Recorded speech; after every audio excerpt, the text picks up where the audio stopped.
Sahara from space right now, instead of a barren wasteland, you'd spot a surprising sight. Dry land sprinkled with some lakes and rivers in Morocco and Algeria, all thanks to some heavy rains in early September 2024. These aren't oases. This is just the Sahara going back to the factory settings. Believe it or not, eons ago, one of the biggest deserts on Earth was actually a lush paradise full of greenery. Let's first see how the Sahara turned into a desert. During the last ice age, Earth was much colder, and big ice sheets covered a lot of the land. At that time, the Sahara Desert was significantly bigger than it is today, and on our planet there were fewer tropical forests. And the cooler temperatures changed how rain was distributed in the tropics. Now normally, warm air rises in the tropics, which helps create rain. Since it was colder during the Ice Age, this system got, well, messed up, and less rain fell in some areas. This caused more dry and desert-like conditions in places that are usually wetter. There was also a lot of dust blowing around in the Sahara Desert, which scientists found in old ocean sediments. But about 12,500 years ago, something surprising happened. The dust levels went way down. This meant that the Sahara got a lot wetter, which is a sign that the climate suddenly warmed up for a while before cooling down again. After 12,500 years ago, the Sahara became a much greener place, like a savanna, because a weather pattern called the Intertropical Convergence Zone, a mouthful indeed, moved north during summer. This wet period was at its best around 4,000 years ago, when temperatures were a bit warmer than today. At that time, more rain fell in the Ethiopian highlands, which made the Nile River carry more sediment.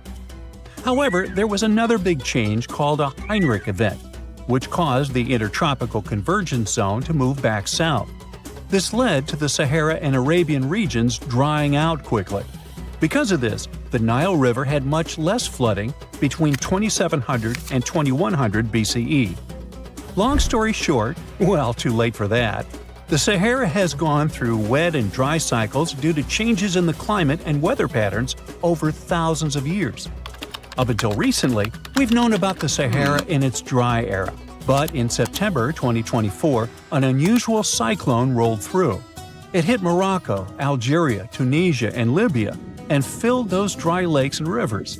The satellite images from NASA of before and after the rains are stunning. It's like the Sahara has had a makeover. Some areas in North Africa received up to 8 inches of rain. For comparison, Seattle gets about 40 inches per year, only 5 times what the Sahara received. I say only for one simple reason. Seattle has a reputation for being quite rainy, while the Sahara does not. The tricky part is those 8 inches. Essentially, the entire yearly quota for this area fell in a matter of moments. So, in a way, it might have felt rainier in the Sahara than in Seattle.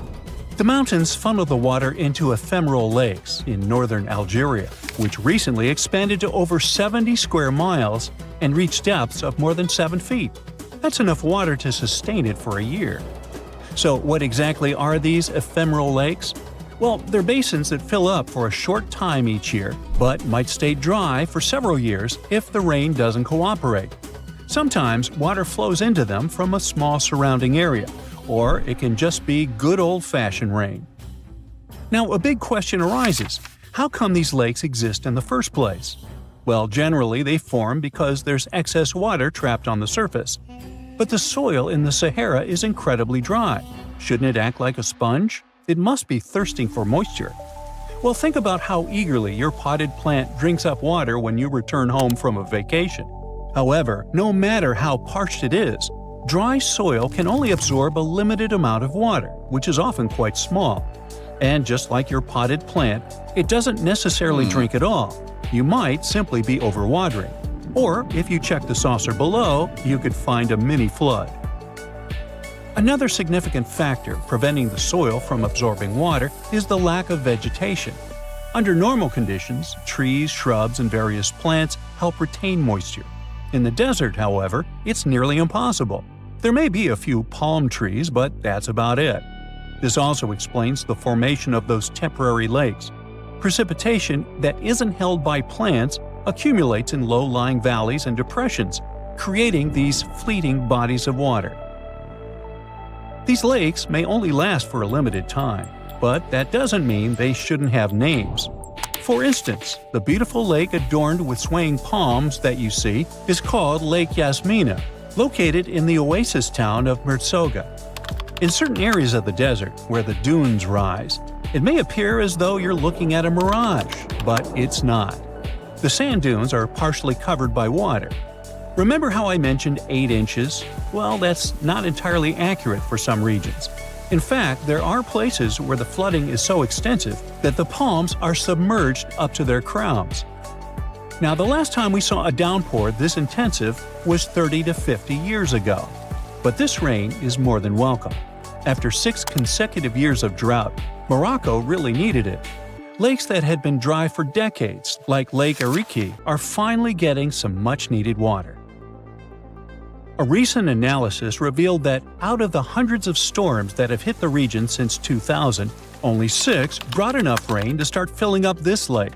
And of those, only 2 resulted in a lake level higher than what we saw in September 2024. So while this torrential rain seems like a blessing, the big question is, will it last? The answer is yes. When humid air from near the equator meets the hot, dry air from the north, the Sahara Desert tends to get more rain. Scientists say this collision zone is shifting further north as the planet warms, and it warms, so it's likely to keep moving that way over the next couple of decades. So I seem a bit overly optimistic about this, and the truth is, the news isn't entirely positive. The reality is that no one was truly prepared for a flood situation like this. Moreover, remember that this isn't some Southeast Asian country where people are accustomed to dealing with water. This is the bone-dry Sahara. That said, I think you know what I'm getting at. Tragically, at least 18 people lost their lives to the intense rains in southern Morocco. The authorities are gearing up for even more heavy rain in the region. But if that's the case, could it mean the Sahara is facing extinction? And what would that even mean for us? It might sound a bit strange, but our planet actually relies on deserts, and the Sahara is no different. At first glance, it may seem like a barren wasteland, and it's nothing to write home about. But deserts play a crucial role in our ecosystem. They act as major carbon storage sites and are considered net carbon sinks, with the Sahara alone holding an estimated 1 trillion metric tons of carbon. In the fight against climate change, these existing deserts are like a buffer, helping to keep the temperatures within acceptable levels. Yeah, deserts are scorching hot, but they act as the world's air conditioning. Plus, desert sands are an unexpected source of nutrients for lush areas like tropical rainforests. Believe it or not, scientists have found that the sand particles from the Sahara have a hand in nurturing the Amazon rainforest. These particles travel across the Atlantic Ocean, riding the winds all the way to South America, where they enrich the soil in the Amazon basin. Without the Sahara, experts believe the Amazon rainforest could face serious collapse. Phew! This summer has been turning up the heat like never before. We feel like roasted marshmallows on a sizzling grill. Yes, the world is getting hotter, but some regions have always fought with high temperatures. It turns out people had some inventions to keep themselves cool in ancient times too. Some of them are still functioning, even 3,000 years later. Let's take a look at how people saved themselves from heat throughout history. So, put an ice cube into your cold drink and get ready to hear how people survived the heat. Speaking of ice cubes, do you know that the Persians made an ice storage system? In the deserts of ancient Persia, people had an out-of-the-box idea about how to prevent their food from turning into a melted mess. These ingenious Persians stumbled upon a physics trick that allowed them to create ice in the middle of the desert. They called these cool structures yakhchals, which basically means ice pits. These ice pits were not your ordinary coolers. They were like secret underground fridges. They looked like dome-shaped mud brick structures on the outside, but inside, it was a whole different world. These ice pits had an evaporation cooler system that worked like magic. At night, when the desert cooled down, Persians made use of the radiative cooling effect. They set up cleverly designed trenches to hold thin layers of water. The water froze, defying the desert heat. Then there were underground square storage areas. The Persians collected the melting ice water from these cool trenches, and during the night, they froze it again, making the most of the desert's natural chill. To add to the cooling effect, they built a wall to shade the storage areas from the hot midday sun. And that's not all. They had this fantastic wind-catching contraption called a badger that caught the breeze and directed it right into the ice pits. Fresh air plus ice. Cool breeze. A winning combo. They even had intricate water channels called qanats to bring water to the ice pits and homes all the way from the nearby mountains. As time passed, these yakhchuls faded into history and modern technology took over. But hey, there's good news too. Some awesome folks in Iran are restoring these ancient coolers. So, if you ever find yourself in the desert, don't forget to pay a visit to these marvelous places and witness the genius of the ancient Persians firsthand. Now, I want to focus more on the wind catchers because they don't just help make ice cubes. They actually function as a cooling system as well. Back in the day, those clever architectural wonders were all the rage in places like Persia, modern-day Iran, Egypt, and the Middle East. Imagine tower-like structures with openings at various levels strategically placed to harness the power of nature's breeze. These openings were like magical portals for the wind. They captured those refreshing gusts and guided them right into people's living spaces. Basically, they were natural air conditioners. The breeze would gracefully flow downward, cooling the ground as it danced through the building. The secret sauce lies in the details. The tower's height, the number of sides, the openings, and the positioning of the interior blades. Everything plays its role in how efficiently the wind towers work out. Thanks to these wind catchers, ancient societies could enjoy comfy indoor temperatures without sweating. Can you imagine living in those times? Feeling the gentle breeze whisking through your home, keeping you feeling fresh and chilled out? The Persians are often credited for inventing these awesome wind catchers. But hey, don't forget about Egypt. There, you can find traces of similar structures dating all the way back to 1300 BCE. Yes, the invention of wind catchers may have occurred in ancient Egypt, but Yazid in Iran is the city with the largest number of wind catchers. People wouldn't have been able to live there without these ancient ACs because there was almost no rain in the area throughout the year. Now, let's look at these perforated double-skinned exteriors. Imagine dressing up a building with a fancy perforated screen. It's like giving its exterior a stylish makeover while keeping things chill inside. This genius technique, firstly, scatters the natural daylight, so no harsh sunbeams to blind you. The screen also offers shade like a pro, giving the building's interior a much-needed break from the blazing sun. Think of it as a natural sun hat for your home. Placing this screen about 4 feet away from the outer walls creates a breezy, dreamy hallway for fresh air circulation. And hey, they add a touch of elegance to the building too. These structures are sometimes called jali. Jaipur, India, for example, has an average daytime temperature of about 100 degrees Fahrenheit. So these structures are lifesavers. Jalis come in various forms, crafted from cement, earth, and wood. It's a cultural symbol deeply embedded in Indian architecture. You can find its captivating presence in iconic historical buildings like the majestic Taj Mahal and the Grand Red Fort in Delhi. But hey, it's not just a thing of the past. It's still rocking modern architecture scenes, and its charm has sparked creativity in artists and designers worldwide. It adorns the building's exterior, its cross-section showing a larger opening on the outside and a smaller one on the inside. This is where the Venturi effect steps in to show off its physics prowess. As the air flows through the narrowing passage, it picks up speed, creating a difference in pressure between the inside and outside of the building.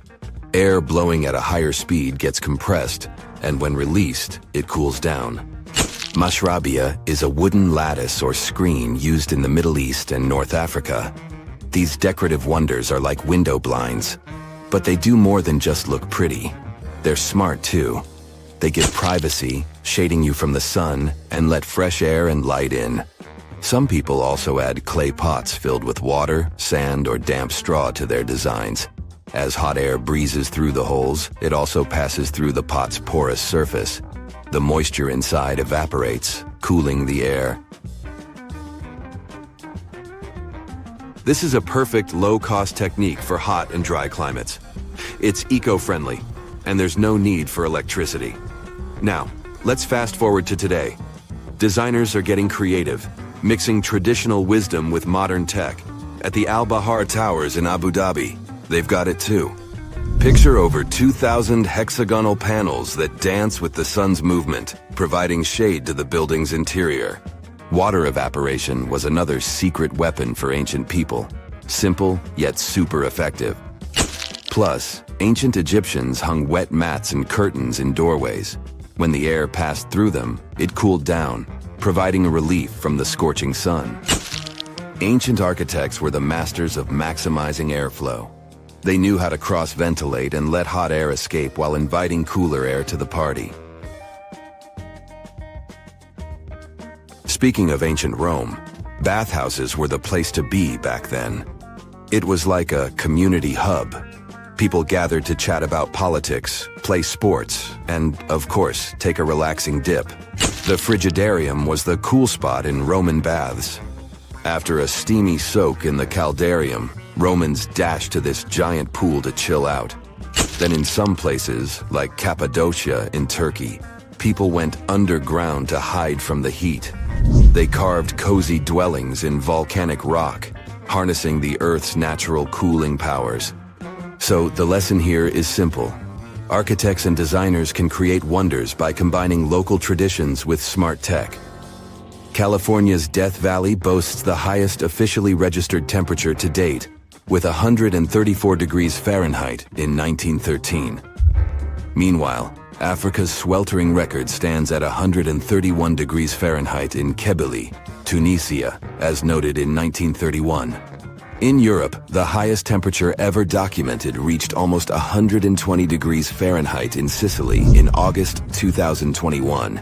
Then, in 2022, the UK had the hottest summer of all time.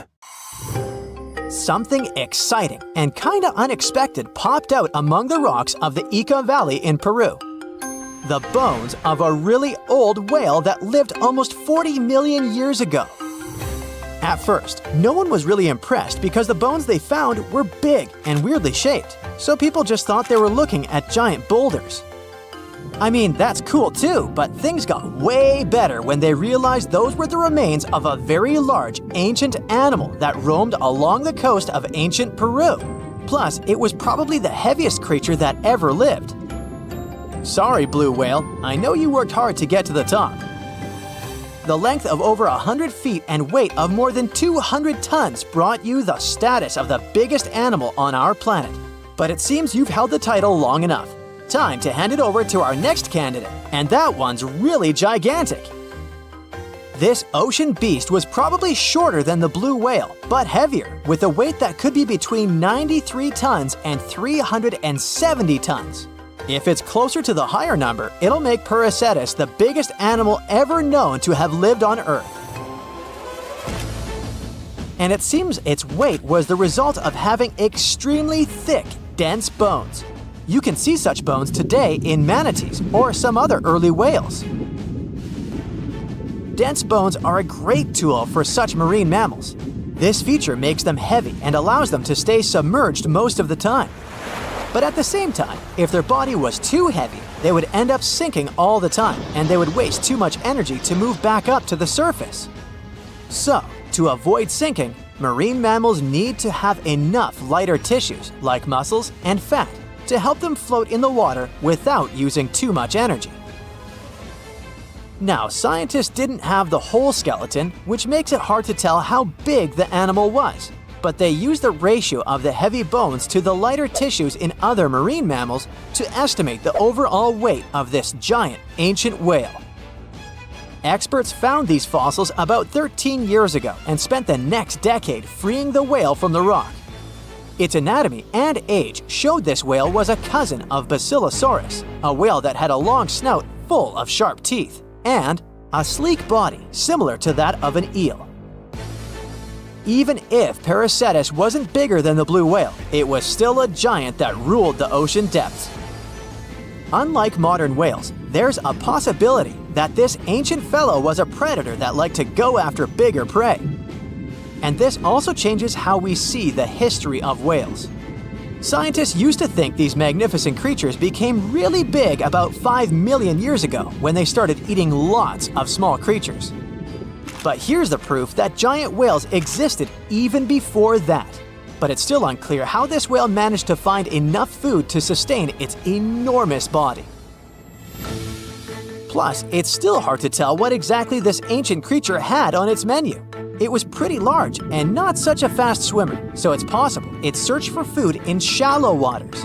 Then it probably ate crustaceans, clams, or some other small animals hiding in the sand.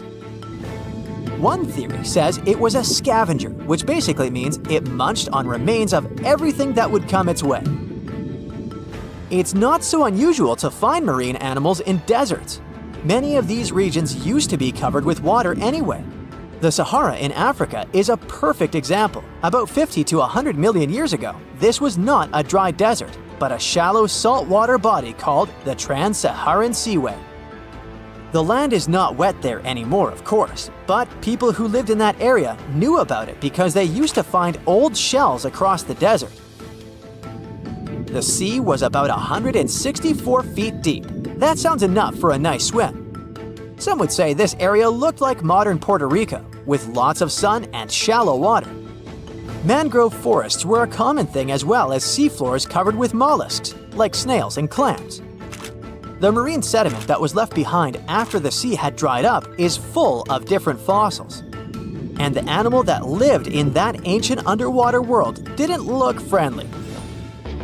Plus, they were much bigger than their relatives from modern times, so a regular-sized human would end up as a snack, not even a whole meal.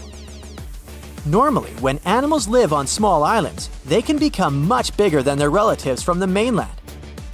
This is something we call island gigantism, and it happens because there are more resources or fewer predators on islands. Maybe the same thing happened in the Trans-Saharan Seaway. Even though it wasn't an actual island, the water moved in and out, which created little pockets of water. And specific conditions in these pockets might have helped animals grow bigger. So we're talking about giant sea snakes, catfish, and fish that no longer exist today. One had incredibly strong jaws, and the animal used them to eat hard things and even crush shells. Their teeth showed they were fierce predators other animals had every reason to be afraid of. They went through some changes when it came to diet, similar to some types of piranhas. And the competition to get to the top of the food chain wasn't a joke. Not when there were also such large predators as sharks, crocodiles, and ancient relatives of elephants. Sahara went through different phases.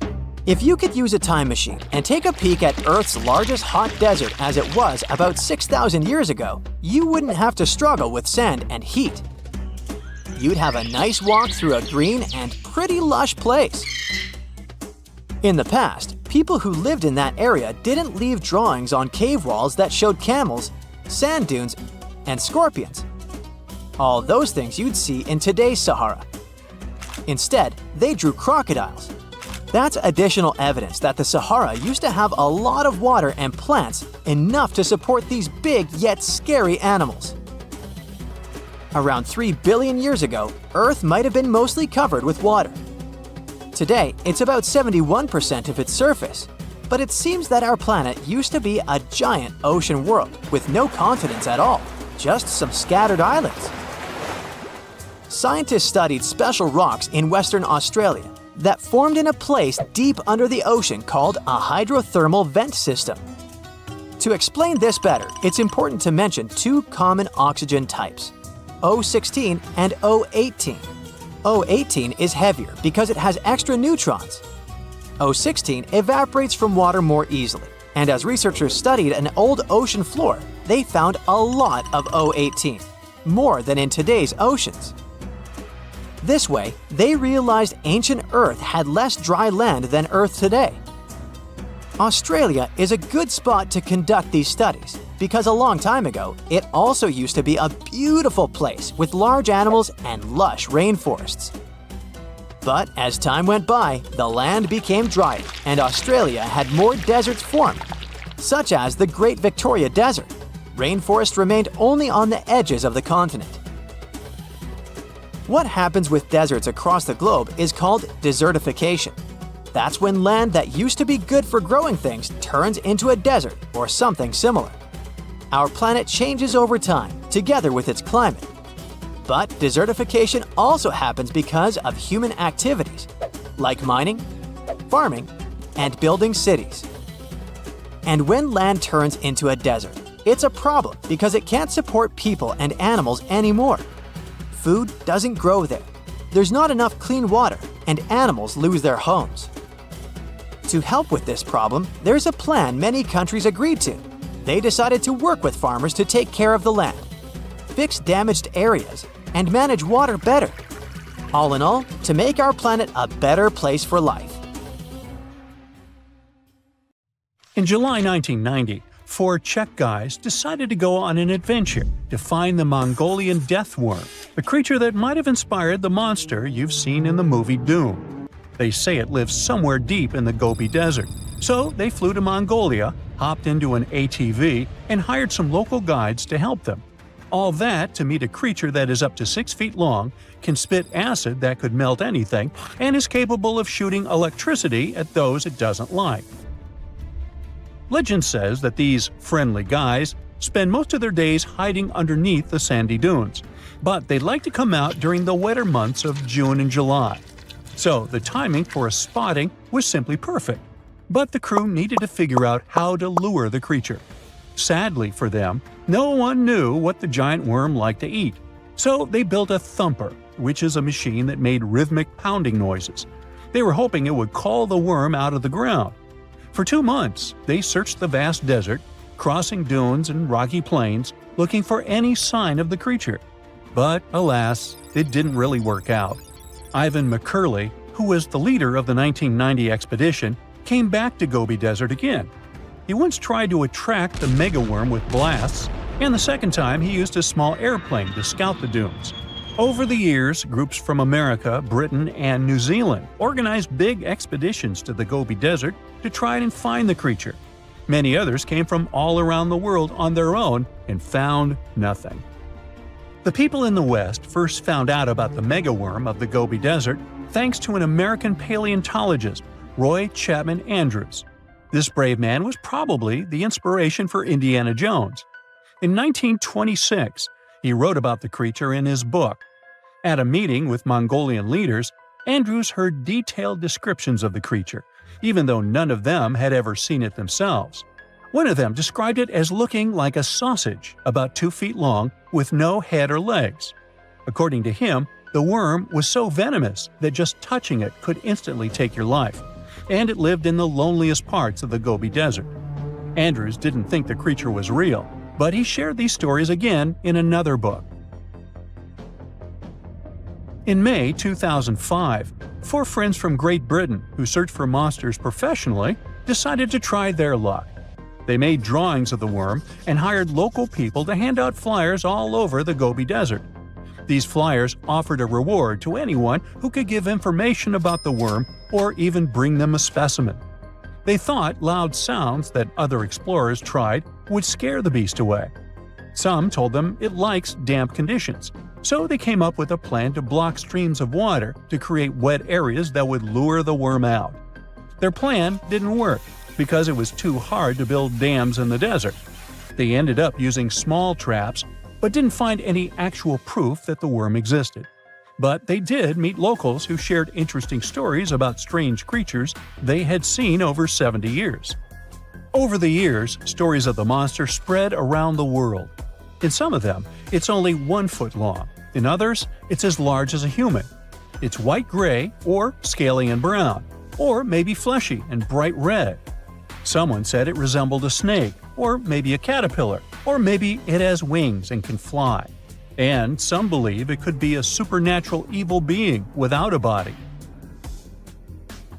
Maybe the stories are so different, and the search operations are so fruitless, because the creature doesn't even exist. Or it could be one of many cryptids. Those creatures like Bigfoot, Yeti, the Loch Ness Monster, their existence has yet to be proven. In 1983, one scientist who was visiting the region heard that an old man had managed to catch the mysterious worm. He also learned there was a nest nearby. The scientist bravely approached the hole in the sand and put his hand inside. A giant creature dragged him in, and he was never seen again. Just kidding. He actually found a Tartar sand boa inside. It's a chunky, burrowing, non-venomous snake that has small eyes and gray-brown scales. He showed it to the locals to verify if it was the monster, and supposedly all of them said yes. Most Mongolians who know about the worm still believe it's real. Now, even though people call our supposed monster a worm, it's just what it sounds like in the English translation. Many Mongol cultures have used this word for centuries to refer to any animals they thought to be really dangerous, especially snakes, even non-venomous ones. So, it doesn't have to be a literal worm after all. Worms are soft and squishy, but a creature living in the harsh Gobi Desert would need to be tougher, more like a snake or a type of lizard without legs. Neither of these creatures can shoot electricity or spit acid like they say the death worm does. But some snakes, like cobras, can spit venom that's dangerous for people. If it were real, the creature would have a backbone, and explorers searching for it would likely find some bones or evidence left behind. And there are actually fossil remains all over the Gobi Desert. Scientists found representatives of over 80 dino groups here over the last almost 100 years. It all started with the world's first dinosaur egg nests. This discovery changed all the scientists knew about dinos. It was the first proof they laid eggs. In the following 2 years, the same expedition team unearthed over 100 dinosaurs and took them to the American Museum of Natural History, where you can still see them today. Some of them were swimming around in the Cretaceous Sea that used to be here about 71 million years ago. They resembled modern birds. The mystery of the megaworm is still unsolved, but there used to be another mystery scientists finally managed to explain. Back in the 13th century, a famous traveler, Marco Polo, not the guy from the swimming pool game, crossed the Gobi Desert. He thought he could hear mysterious noises, like the sounds of musical instruments such as drums. He wrote about it in his book and believed he might be hearing the voices of restless spirits. Scientists call these noises singing sands or booming sands. Unlike the squeaky sound you might hear when walking on a sandy beach, these desert sounds are much louder, like a musical instrument playing deep, haunting notes. Over the years, people came up with all kinds of ideas about what caused the sounds, like underground water or winds making the sand vibrate. Not all dunes can do this, and scientists wanted to figure out why. Sometimes the winds might cause a small avalanche on the side of a dune, and then you can hear the magical sound start. But this is rare. So, to study it, scientists had to help the dunes sing. They climbed to the top of a dune and slid down on their backs, using their hands and feet to push sand down. As the sand tumbled, the sound started softly and got louder. They could even feel the vibrations with their hands. So, they found out that for a dune to sing, a few special things need to happen. The grains of sand must be the right shape. The dune has to be big, and the sand must be very dry, so no singing after it rains. Inside the dune, there's a hard layer of packed sand that acts like a giant speaker. This layer bounces the sound waves back and forth, makes the noise louder and louder, and creates a haunting melody that can fill the desert air. In other words, the dunes can play tunes. Yeah, sorry, I couldn't help myself with that one. You're walking along a hot desert under the scorching sun. You run out of supplies. There's no more water. You dream about rain, but there are no clouds in the sky. With each step, you lose more and more strength and fall. You notice a small pond nearby. Is it real water or just a mirage? You can't get to your feet, so you crawl there. The water is getting closer by the minute, but not because you're moving towards it. It's the water approaching you. In a few minutes, the pond area increases. Here, you're already in it. A small lake is formed, 60 feet deep, at the place where the piece of desert was. This real event happened in 2014 in the Tunisian desert. No one knows exactly on what day the lake appeared, since this part of the south of Tunisia is sparsely populated. At first, shepherds passing by saw the lake and didn't believe their eyes. In the next few hours, hundreds of locals came running to the place.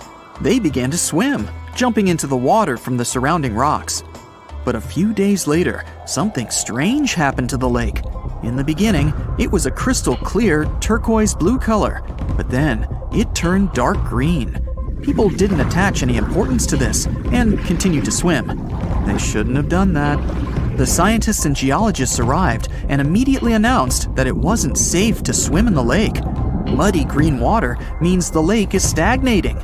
It's not refreshed, it's not fed by underground springs. Now the lake is filled with algae and a lot of harmful bacteria that can cause serious diseases. They also found out that this region of Tunisia is filled with huge deposits of phosphate. This substance can disintegrate and leave radioactive traces. The lake can be carcinogenic, toxic, and hazardous for any living organism. But people didn't worry about this too much. They walk in the middle of the desert, while the sun heats the air to 104 degrees Fahrenheit. Most of them are unlikely to refuse to jump into cool water, despite the warnings of scientists. Until now, no one knows exactly the reason for the appearance of the lake. Some scientists believe the lake was formed because of heavy rains. The lake is surrounded by rocks and is located inside a canyon. The water could just accumulate after each storm. Some geologists think an earthquake was the cause of the lake. A small seismic activity provoked the rupture of the Earth's rock above the water table, and through this hole, all the water splashed out. And if this theory is correct, then the lake can be pulled back underground through cracks. This is the same as when you pull the plug out of a drain hole in a filled bathtub. Any small earthquake is like pulling the plug out. Therefore, if you find yourself in these places, don't swim in this radioactive lake. We're going to the Caribbean Islands region. Among the clear blue sea, you can find a unique lake. It's located on one of the Paradisical Islands. You may not even notice the lake right away. The entire territory may seem like a huge concrete platform, but the main thing is not to step on its surface. Pitch Lake is a lake filled not with water, but with liquid asphalt. This is the largest asphalt deposit in the world. Steam is coming from all over the lake as it's hot. The depth of this lake is 250 feet.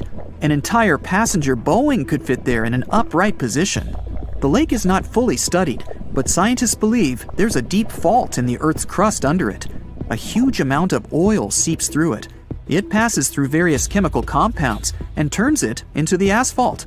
According to rough estimates, there are about 10 million tons of hot material inside this place. Theoretically, no life can exist in such conditions, but scientists have discovered a colony of microbes. Somehow, these creatures have learned to survive here. This also suggests that life outside of our planet may exist. The largest moon of Saturn, Titan, has many hydrocarbon lakes on the surface. And if the simplest forms of life appeared among a million tons of molten asphalt here on Earth, then nothing prevents them from appearing on Titan. We're going to Indonesia, to the island of Java. You need to climb a large volcano to see the next phenomenon. The volcano is overgrown with grass and trees, but it doesn't seem to be sleeping. Smoke is pouring out of its mouth. You climb to the top and see a clear lake instead of boiling magma. The blue sky is reflected in its bright turquoise surface. But don't try to jump there. This lake is filled with acid. The magma inside volcanoes comes from the deep bowels of the Earth's crust. The incandescent liquid consists of many molten metals and chemical compounds, and the lake is filled with particles of these metals. In addition, the volcano emits sulfur dioxide gases. When they combine with metals, they form a beautiful turquoise color. You'd better come back here at night. In some places, a lot of sulfur is concentrated. These accumulations come out of the lake and come into contact with the air. When this happens, everything around bursts into bright blue flame. It's safe to observe this from the side, but don't get too close. Nearby, on this island, there's another acid lake. It also releases sulfurous gases into the air, which are easily ignited when in contact with oxygen. And when this happens, the gases burst into a bright blue electric flame. It's difficult to see the flames during the day. At night, you can see these flashes from afar. Our next location is Australia. You start the drone high above the forest area. Among the green dense forests, you can see a bright pink spot. It's our lake. This time, the beautiful pink color may not stop you from swimming. You can relax here and take beautiful photos. The lake attracts thousands of tourists, but scientists have only recently been able to find out the reason for the unusual color. At the bottom of this salty lake in Melbourne, special algae grow and secrete a red pigment. In combination with sunlight, high temperatures, and a small amount of precipitation, it turns the lake pink. By the way, Australia is not the only place with such a phenomenon. There are lakes with a pink tinge of water all over the world. You can find them in Senegal, Bolivia, Kenya, and many other countries. The water of these places is also salty and contains the red pigment of unusual algae. We leave the hot beaches and fly to cold Canada. Here, we see a frozen Lake Abraham. We step on the ice and notice huge frozen bubbles inside. They resemble jellyfish, and there are thousands of them there. This is methane. It's a highly flammable substance. The grass, leaves, pieces of trees, and any organic substances that fall into the lake become food for a lot of bacteria that emit methane. Upon contact with frozen water, methane turns into tens of thousands of frozen balls. When the ice melts, the bubbles burst and sizzle. This phenomenon can also be observed on some shores of the Arctic Ocean. There, the size of the bubbles can reach several times more than balloons. It's a beautiful sight, but it's not safe since methane ignites when it contacts with air. We're in the coldest place of our journey. It's Antarctica, near the driest desert on Earth. A dry place doesn't mean it has to be hot. It's an area with minimum precipitation. The desert isn't sand and cacti, but a place where almost no living life inhabits. Some areas of Antarctica meet these two criteria. However, in this icy desert, you can notice a tiny lake. Its depth is only a few inches. Technically, it's a pond, but the most amazing thing is that it stays in a liquid form. The temperature here drops to -58 degrees Fahrenheit. The pond should be frozen, but this doesn't happen. Don Juan Pond is one of the saltiest reservoirs on the planet. The amount of salt here doesn't allow the water to freeze. Scientists have been studying this lake for more than 60 years, but they still can't find out the exact reason for the appearance of water here. A ship filled with gold and other treasures worth over $13 million was found in the middle of the Namibian desert after almost 500 years. The worker who found it was actually looking for diamonds, but ended up with something way more valuable for history. There were some blocks of copper, some wood, pipes, and elephant tusks. The miners called for an archaeologist, who soon realized it wasn't a disturbed beach like they thought, but a shipwreck. All evidence showed that it was a Portuguese trading vessel, Bom Jesus, that went missing in the 16th century. Experts believe it was a special kind of ship that was bigger, stronger, and better than older ships from Portugal and Spain. These ships were built to take Portuguese explorers on long trips to distant places like India, China, and Japan, and come back with tons of cargo. The Bom Jesus was likely carrying treasures from Lisbon, Portugal, to Western India. But it looks like on its way around the southern tip of Africa, near Namibia, a big storm pushed the ship too close to the shore. The ship hit a rock, tipped over, and broke apart, sinking into the ocean. Archaeologists found treasure from the captain's chest under the water, which probably fell out when the ship's wooden hull broke. They also found pieces of the ship scattered along the shore. likely from the violent storm and later by construction in the area. The storm must have been very fierce, but they didn't find many bones, which means most of the crew may have survived or were lost at sea. The ship was split into 3 sections and incredibly well preserved, thanks to the thick layers of sand that covered it and prevented rot. Archaeologists who studied the wreck discovered over 40 tons of cargo. There were cannons, swords, blocks of metal like lead and tin, fabrics and tools that sailors used to navigate the stars while traveling across the ocean. The most exciting discovery was 1,845 copper ingots, weighing as much as 16 to 17 tons altogether. Those copper ingots, or pieces of pure metal, are still in great condition because the hull of the ship and layers of sand protected them from ocean water. The scientists even managed to read the trademarks on them on site and learned they were made by a super wealthy German trading company. There were also more than 2,000 shiny gold and silver coins from different countries, and 105 enormous elephant tusks weighing about 2 tons. The tusks were likely supposed to become luxury items, like jewelry or carvings at the destination. Archaeologists took some DNA samples from the tusks and found that they came from West African forests and savanna elephants. Researchers were lucky that the ship was found in a restricted diamond mining area. No scavengers were able to get their hands on the treasures. The Bom Jesus remains the oldest and most valuable shipwreck that was ever discovered off the western coast of sub-Saharan Africa. Another shipwreck recently found by accident was buried under a 10-foot tall sand dune near the Caspian Sea. Some people call it the world's largest lake, and it has water levels that rise and fall over time because of the changes in weather patterns. These changes can move sand and uncover things like this shipwreck and other treasures along the coast. As the dune slowly disappeared, the ship started to show. Before digging it out, scientists worried that waves from the sea might damage the wreck. To protect it, they built a wall using thousands of sandbags to keep the waves away. When the ship was uncovered, they discovered it was a 3-masted, 92-foot-long merchant ship with a strong double hull. Wood samples showed the ship was built in the 18th to 19th century using trees like Scots pine, spruce, and larch from the Volga River area or the Caucasus. They even found buckwheat and plants from the same region, which were probably traded or used to feed the sailors. It proves that the ship was part of a group of merchant ships that once sailed the Caspian Sea. An amateur fisherman who was 20 feet under the sea off the coast of Turkey noticed some huge metal remains. He had an underwater camera, so he made footage of the discovery and took it to scientists. They immediately started an investigation and learned that it must be a shipwreck from the first decades of the 20th century. It could be one of the Ottoman Empire ships that had an important mission to deliver supplies, but disappeared without a trace.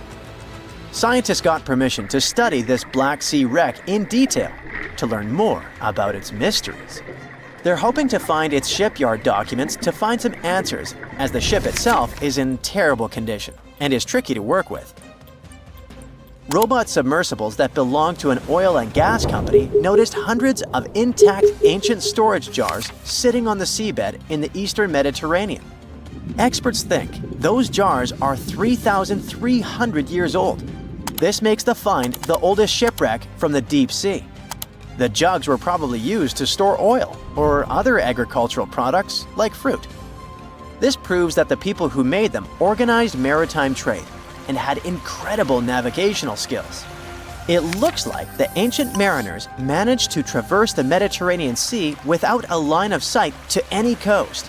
All they could see was the horizon, so they must have used the sun and other stars to find their way.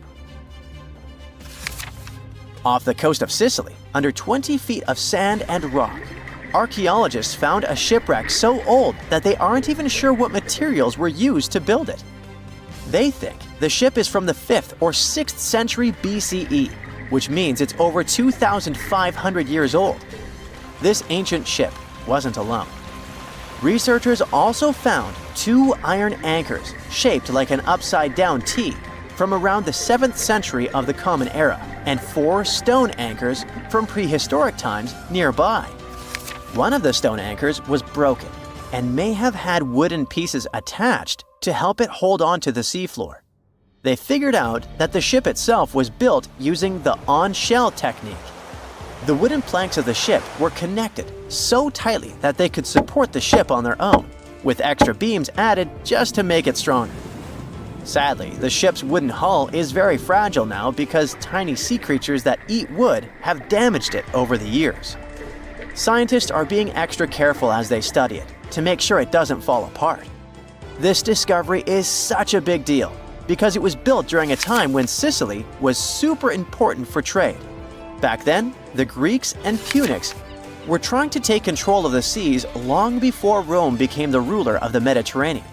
By studying this ship, scientists hope to learn more about how people traveled and traded in those ancient times. One more shipwreck, this time off the coast of Kenya. Could be from Vasco da Gama's final voyage. This Portuguese explorer was the first European to reach India by sea around the Cape of Good Hope. Local fishermen discovered the shipwreck in question in 2013. When an underwater archaeologist came to check it out, he found some treasures at the spot: elephant tusks and valuable copper ingots. If this find really has to do with Vasco da Gama, then it must be from the 16th century. It was the year of his third and final voyage to India. Da Gama led a huge fleet of 20 ships, one of which was the São Jorge. Most of the ship is hidden under layers of coral, and a whole team of scientists are carefully digging trenches to find parts of the ship's wooden frame and hull. What is a boat doing in the middle of a desert? You would expect to find a seagoing vessel closer to shore. This is the question archaeologists had been asking for decades. In 1988, there was a storm near one of the most important archaeological sites in ancient Egypt. A wooden structure emerged from the sand. It was hollowed out by termites. Scientists were determined to solve its mystery. In 2000, they began excavating the site near Abydos, Ubidos.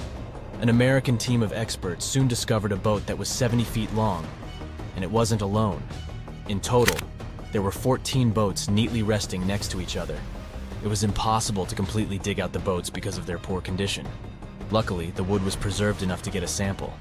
Analyses revealed that the boats were around 5,000 years old, the oldest fleet in human history to this date. The time of their construction predates the pyramids at Giza by half a millennium. Each ship of the fleet rested in a vault that matched its dimensions. The room was roughly a third of the size of a tennis court. It had mud brick walls that featured more than 120 drawings of boats. Ancient Egyptians incised them on whitewashed walls that were excellently preserved. Scientists have known about these mysterious chambers for well over a century. 1901, 1902. A British archaeologist, Arthur Weigel, stumbled upon a strange structure west of the River Nile. His team caught a glimpse of the interior walls. Sadly, a section of the roof collapsed, so they had to call off further exploration. Researchers abandoned the site, but its location remained on the maps. The boat's position first led scientists to think that they rested on a bank of the mighty Nile. But there was a problem with this theory. Today, the river flows almost 7 miles west of Abydos. Further studies of the surrounding terrain showed the Nile didn't change its course throughout history. Also, if the boats floated near a dock, they would be in unstable positions. The 14 vessels at Abydos were perfectly parallel to each other. There was only one conclusion possible. Someone had deliberately placed them like that. They must have gone through a lot of effort. Each boat had enough room for up to 30 rowers. These vessels could really float. They weren't models, but scholars still don't know if they actually sailed any body of water in ancient Egypt. This doesn't diminish the importance of the find. Previously, archaeologists found only small-scale models. In King Tut's tomb alone, there were 35 boat models. For a long time, these figurines were the only clues as to how ancient Egyptian vessels looked like. The boat's design confirms that they were the real deal.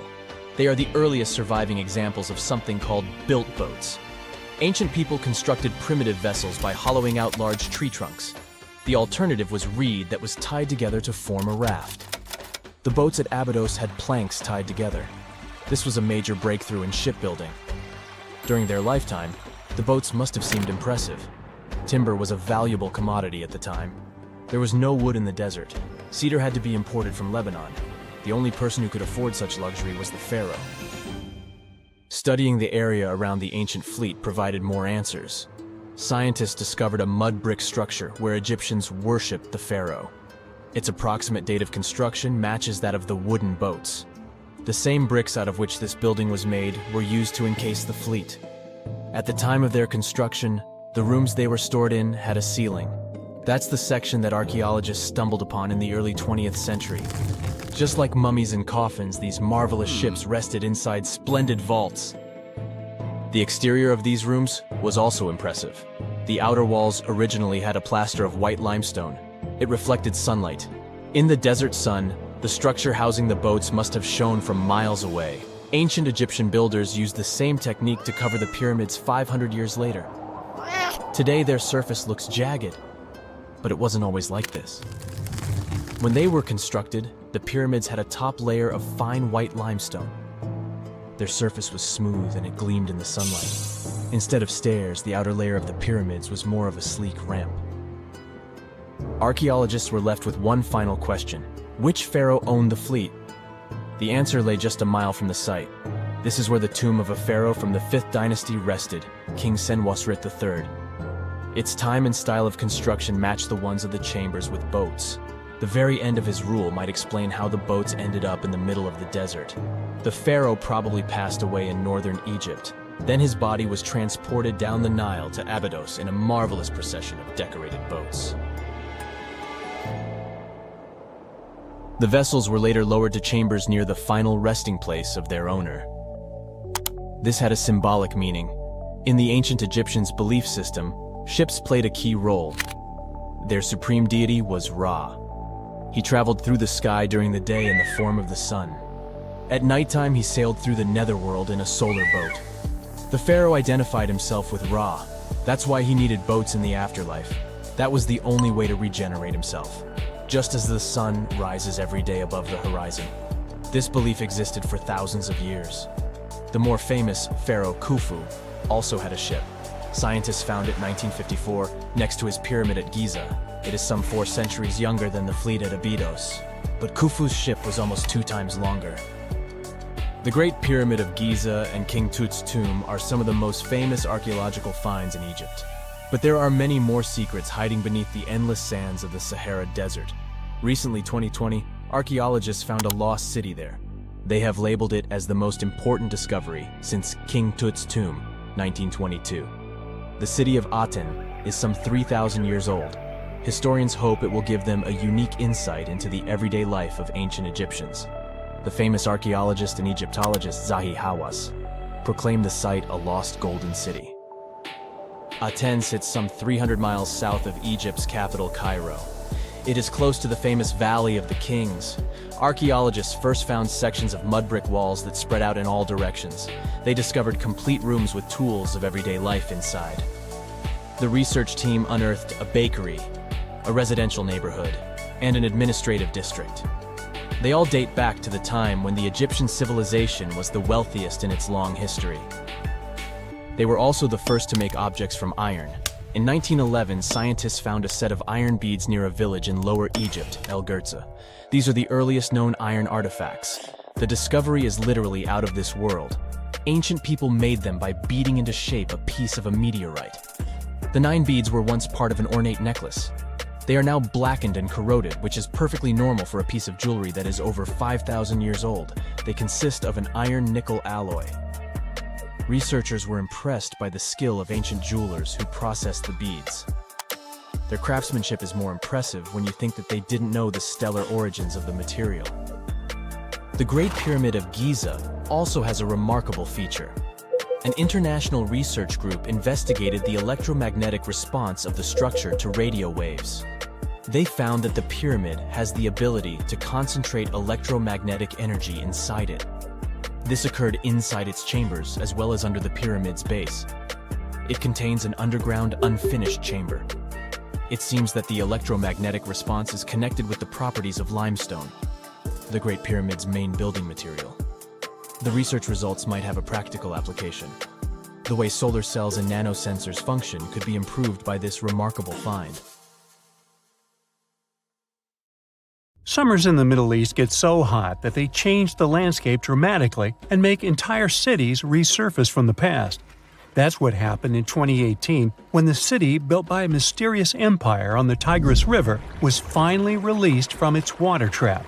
Archaeologists rushed to the location as they didn't want to miss a rare chance to excavate the site and learn more about the history of the place.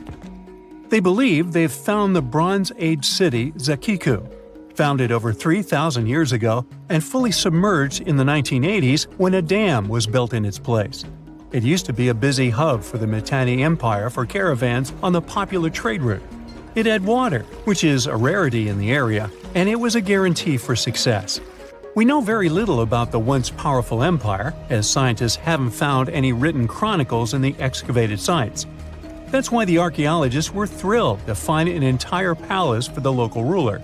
Several years later, when the area became free from the water again, they found some fortifications to protect the city from foes.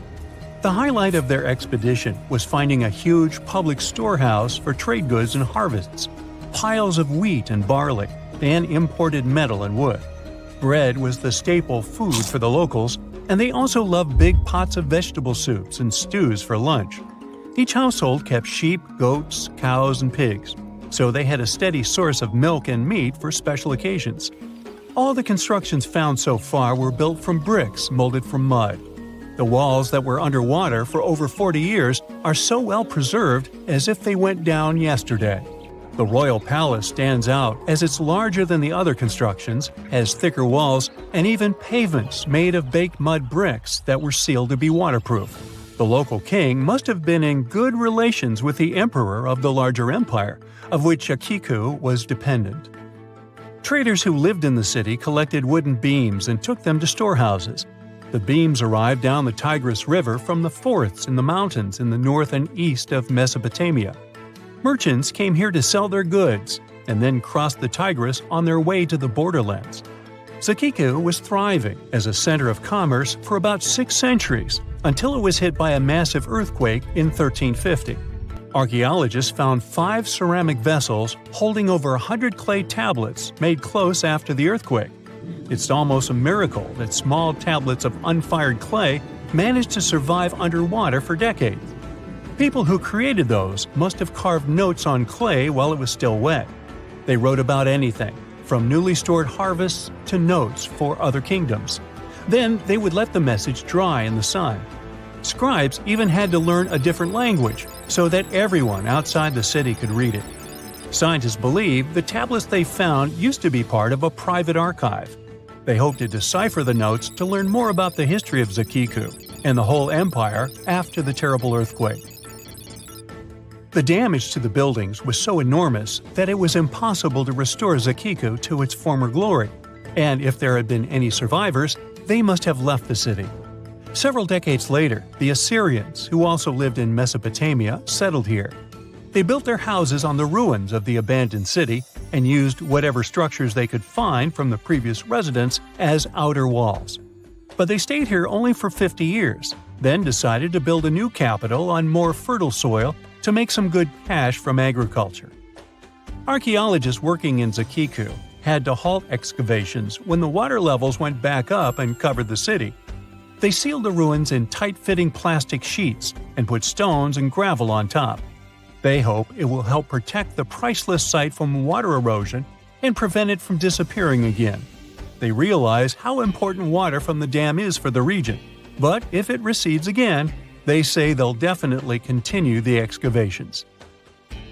There was a bustling community in today's Taklamakan Desert in China around 1,600 years ago. It lived along the Nile River, which ran through the desert for miles and got its water from the melting snow in the mountains. After 3 years of work in the area, archaeologists and scientists managed to dig up 8 tombs in the desert. Thanks to the desert heat, the clothes and artifacts inside them were almost as good as new. The people who wore those must have lived in the ancient city of Naya. Nija used to be part of a prosperous kingdom at the heart of the Silk Road trading route and had a population of over 3,000 people. Then, desert sands went rogue and swallowed the city whole. Archaeologists only found the ruins of Nija in the early 20th century. Scientists from different countries have tried to solve its mysteries. It looks like the tombs discovered at the end of the 20th century belonged to the wealthy. There were some expensive items inside: a quiver and bow, metal arrowheads, gold earrings, and a glass bead necklace, a lacquer box with a comb, makeup, and a sewing kit in one of the tombs. There was also some silk of top quality, and even the bright colors like green and yellow haven't faded on it. The fabric also had Chinese characters with quotes from historical books, which helped scientists identify the period in which it was made. Archaeologists later found a large dwelling site and the clearing of 3 ruined buildings. It will probably take many more years to understand why the city had fallen and what happened to its people. Saudi and French archaeologists teamed up near Riyadh, the Saudi Arabian capital, and stumbled upon an ancient settlement dating back 8,000 years. The scientists used all sorts of cool tech, like laser scanning, drones, and aerial photography, to unearth this Neolithic-era gem. They found the settlement in a local archaeological hotspot. Among the treasures they uncovered were a stone temple, remnants of an altar, and over 2,000 graves. All these finds tell us about ancient practices and rituals. The team also found the foundations of 4 massive buildings, corner towers, and open-air courtyards, all with underground reservoirs to store water for agricultural use. There was also a smart irrigation system with canals and cisterns, which let the city thrive in one of the driest deserts in the world. Rock drawings etched into the nearby mountain depicted the daily life of the locals. The excavations have been going on in the area for over 40 years, and scientists still keep finding new artifacts to answer more of their questions. Fishers have stumbled upon ancient bones, tools, and artifacts that are 9,000 years old on the North Sea floor. British and Dutch archaeologists and paleontologists rushed to see the finds as they were hoping it could be evidence of the submerged Doggerland. And they weren't disappointed. There were even perfect sets of footprints left by Mesolithic people who lived here. 12,000 years ago, during the last major ice age, the British Isles weren't islands at all. There was a landmass made of many hills, marshlands, and dense forests that connected them to the European continent. That landmass was Doggerland, where a prehistoric hunter-gatherer society lived and thrived. But then, the sea level started going up at the speed of 3 to 6 feet a century as glaciers were slowly but surely melting. The locals had to move to areas that today belong to England and the Netherlands. Experts decided to learn more about the history of Doggerland, using data from oil companies working in the North Sea. So far, they've created digital models of what the area of 18,000 square miles might have looked like before it vanished beneath the waves. They still need to analyze samples of ancient insects and plants and the DNA of animals to get a full picture. Ah, Phoenix. This sizzling gem in the Sonoran Desert isn't just another American city. It's more like a giant oven where you can throw a party, as long as you don't forget the ice. Seriously, if you find yourself here in the summer, brace yourself for some serious heat. We're talking about temperatures that regularly pass 100 degrees. And in 2024, Phoenix hit 110 degrees 55 times during the summer, tying the record set just the year before. Now, I get it if you're not a fan of hot weather, but apparently a lot of people love living in a sauna. Phoenix ranks as the 5th largest city in the United States, and it is the capital and most populous city in Arizona, with 1.7 million residents as of 2024.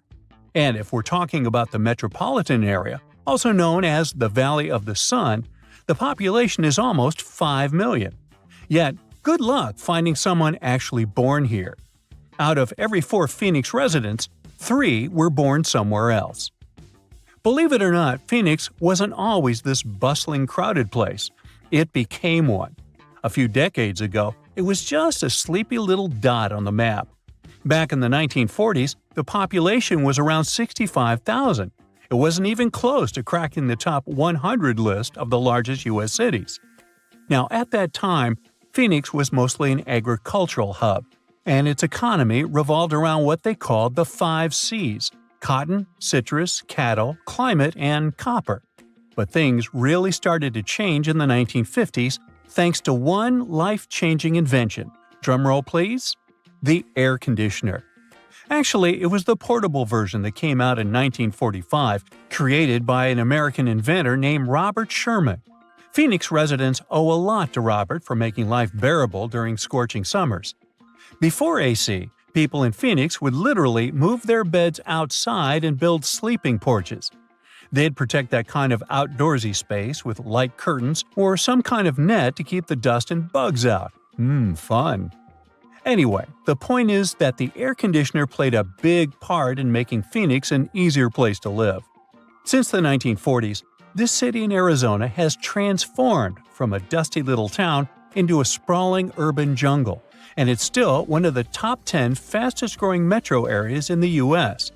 The best part is, it looks like that won't change anytime soon, since this 519-square-mile metropolis is surrounded by rolling desert, with plenty of room to keep growing as far as the eye can see.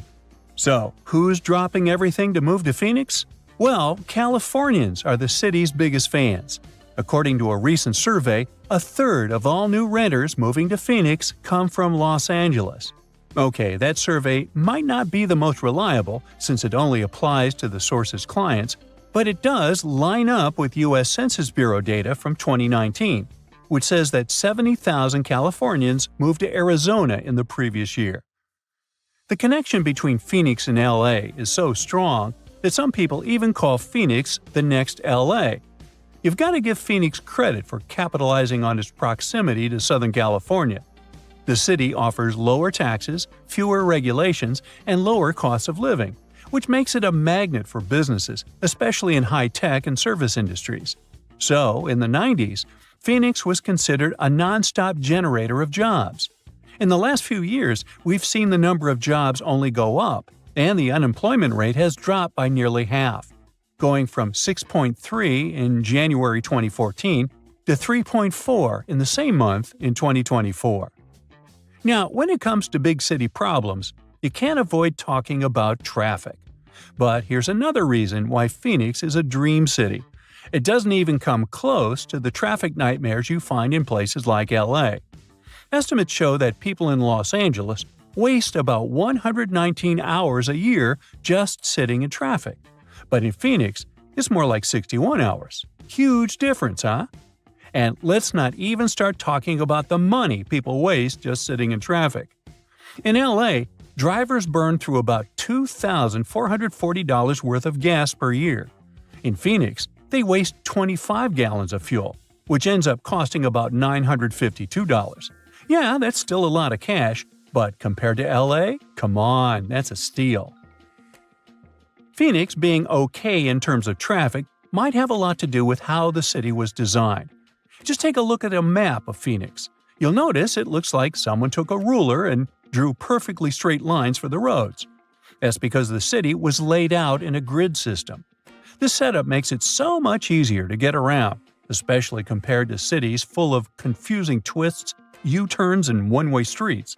It just simplifies things, whether you're a local or a tourist. Plus, Phoenix has nice wide streets. Most cities have one major road and a bunch of narrow streets that just can't handle heavy traffic. But Phoenix has wide roads everywhere. So, when the freeways get jammed, you can just hop onto a parallel street and still get to work without stressing out too much. When you look at all the job opportunities and the relatively smooth traffic, it's no wonder people are willing to put up with the heat and move to Phoenix. But don't get it twisted, the heat is no joke. It is really, really hot and sunny out there. We're talking about 300 days of sunshine on average, or about 85% daylight hours per year. But once again, Phoenix has made the best of it. And all that constant sunshine has turned Phoenix into one of the top solar energy cities in the country. Now, you may be wondering, a city in the middle of the desert with barely any rain, do they actually have enough water? Well, they do. Phoenix has its water situation pretty well sorted out, thanks to multiple sources.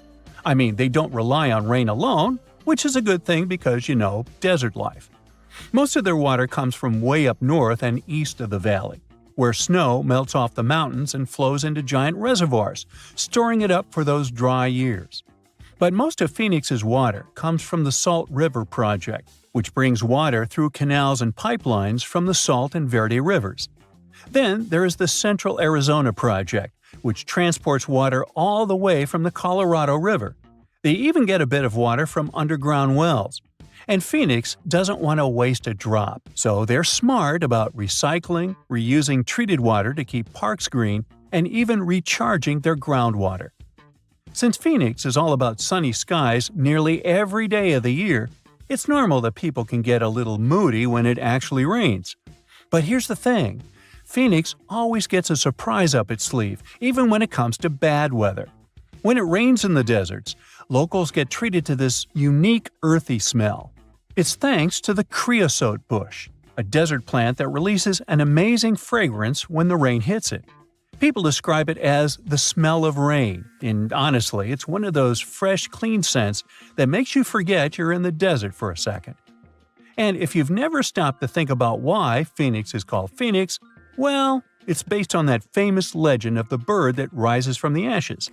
Now, after knowing all the special things about this city and its unique ability to turn challenges into advantages, we can say the name couldn't have been better chosen.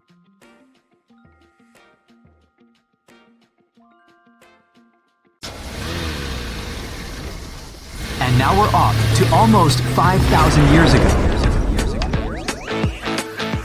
Let me take you to ancient Egypt, where back in 2550 BC, guess what? The construction of the Great Pyramids of Giza started. People learned to build cathedrals and skyscrapers, but it wasn't until recently that these massive buildings appeared. It's still a mystery to even modern scientists how these pyramids were built 5,000 years ago.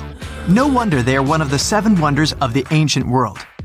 They're also the oldest of them and the only wonder of the ancient world that still exists in the 21st century.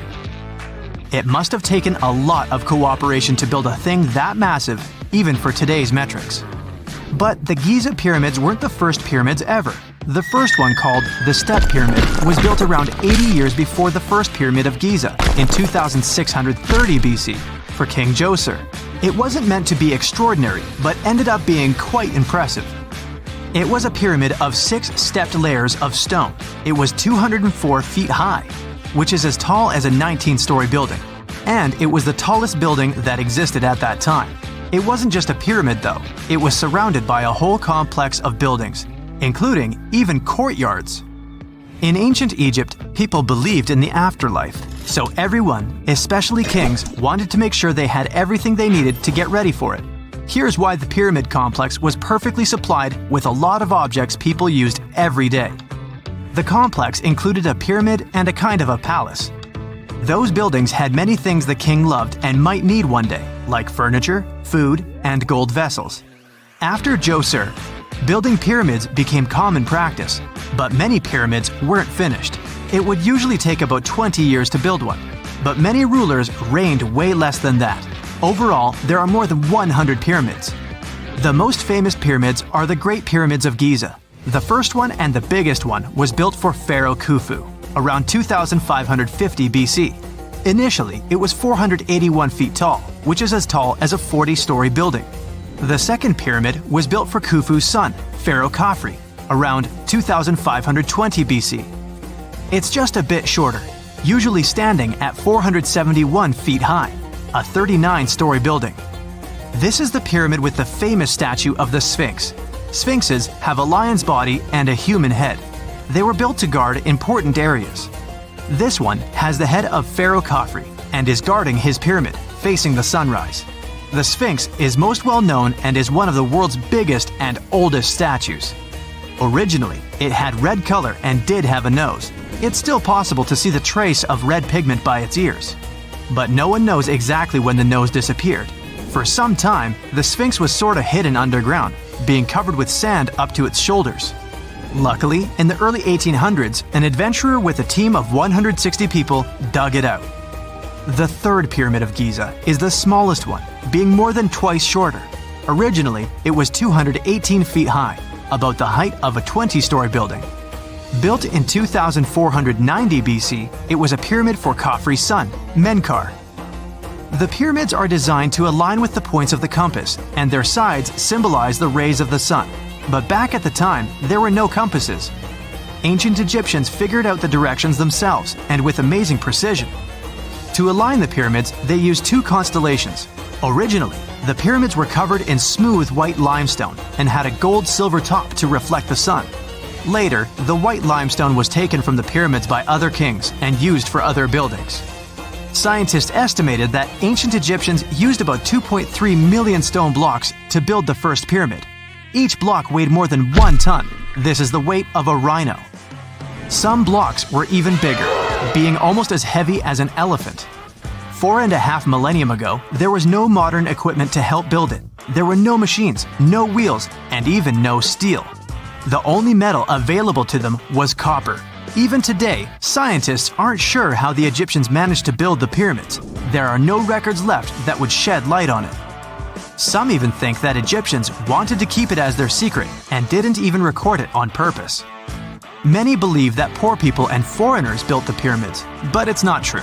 Actually, the builders were very skilled workers, and they were fed and paid well. The archaeologists claim that the builders lived in a nearby temporary city and were a highly organized community with a strong leader. Scientists say that around 20,000 people worked on each pyramid complex, and it took about 20 years to build each. It probably was a national project. The construction site was large in resources, and food and essentials were likely to be contributed from all parts of Egypt. Even with all that support, it remains unclear how people managed to cut, transport, and assemble those huge stones. One of the theories suggests the stones were most likely transported on boats down the Nile River. Then, there was a harder part. They had to be moved to the construction site. For that, they probably used wooden sleds. It wasn't very hard to pull them because the sand mixed with the right amount of water was pretty slick. And 10 people could move a sled even with a rock weighing 1 ton pretty easily. Finally, one last problem. The stones had to be lifted and put into place. Archaeologists have discovered the remains of the ramps system that dates back to when the pyramids were built. Most likely, the Egyptians designed a unique system to move and pull huge stone blocks, but no one knows what it looked like exactly. The most common opinion is that there were several ramps around the pyramid to help move the blocks. The ramp was growing with the pyramid getting higher. They suppose people were walking up the stairs, pulling the stone on the wooden sled up in the middle on the sandy ramp. But this is just one of the options. Others say that the ramps were going around the pyramid. Some say the ramps were inside the pyramid. But we'll never know for sure, and it'll forever remain a mystery, just like the ancient Egyptians wanted. Surprisingly, there's not much inside the pyramids. Most of it is just solid stone with very little open space. But let's take a quick look inside the biggest of the pyramids of Giza.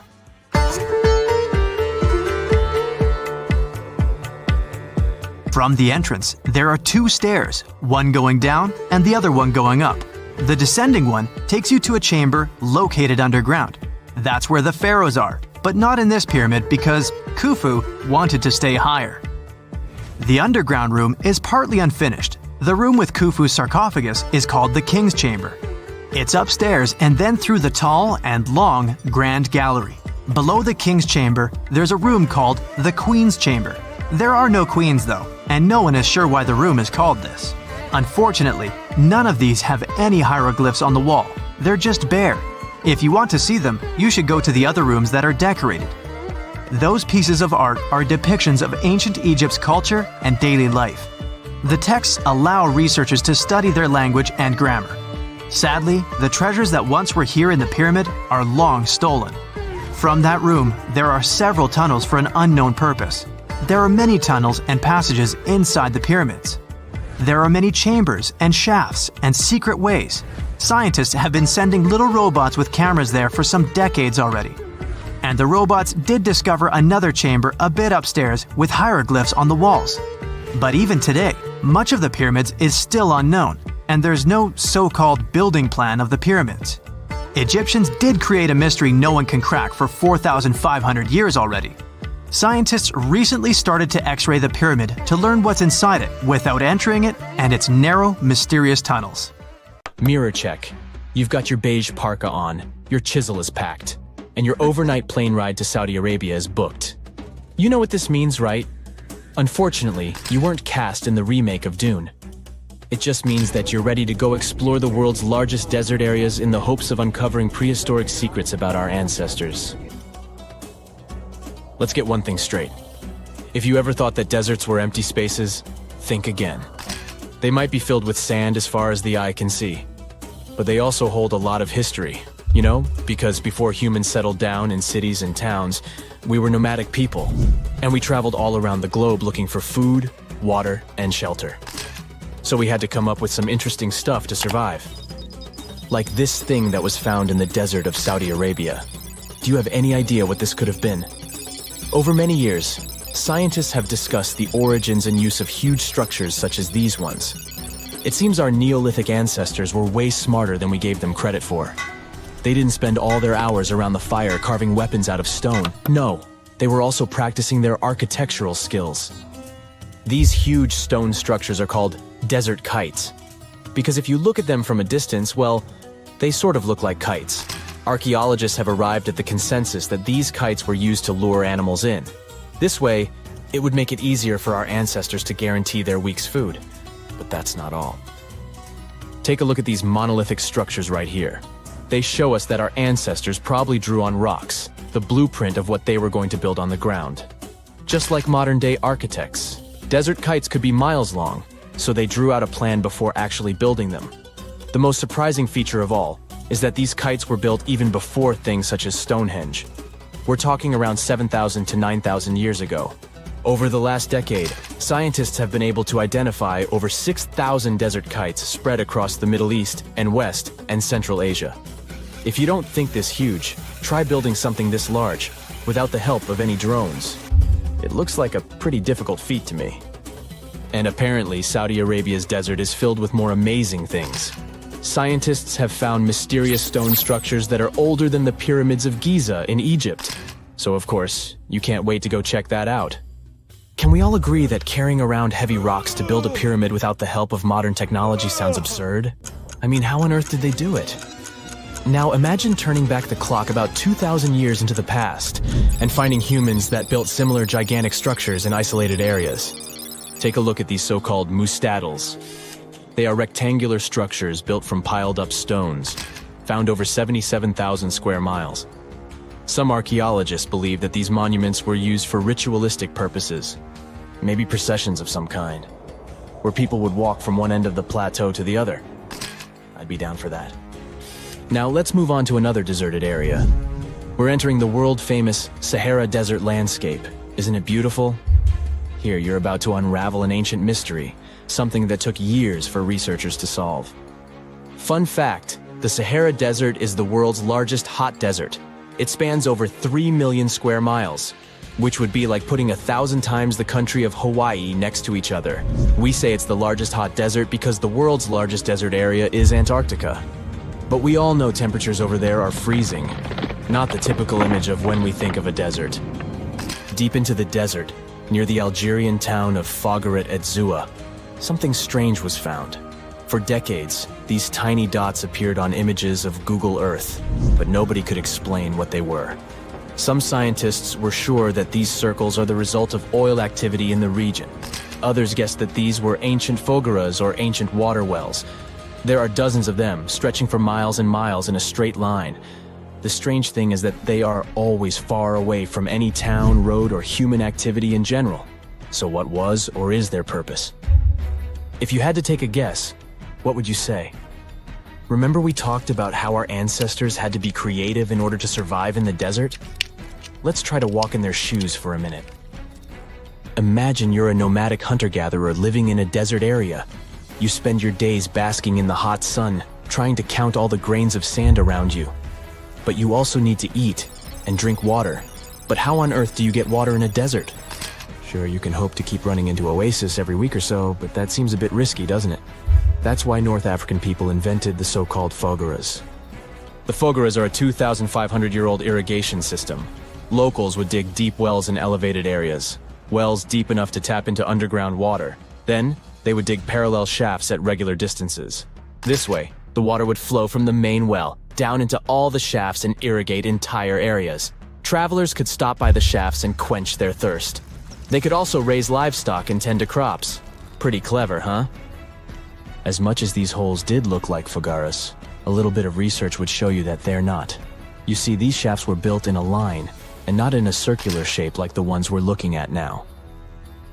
So maybe it has something to do with the second option? Maybe these desert holes were related to oil activity in the region? Let's have a look at the holes up close and personal. From Google Earth, they don't seem that big, but in real life, they are huge craters. The tip to uncovering what they are is hidden beneath the sand. If you were one of the researchers originally uncovering the truth behind this mystery, you would have found something unique hidden in the sand. Old dynamites and vintage sardine cans. Putting the pieces of the puzzle together, scientists found that these sardine cans were a model from the 1950s and 1960s. It seems that entire teams from that decade would camp out while they surveyed the area for oil. And what about the dynamites? These were used for seismic surveying. This is an old technique, used to identify if there is oil and gas beneath the Earth's surface. Still in North Africa, you find out about another desert mystery worth exploring. Near the city of Tiaret, southwest of Algeria's capital, one runs into 13 peculiar monuments. These structures are also called jedars, and yes, I am aware of how much that may sound like a Star Wars reference.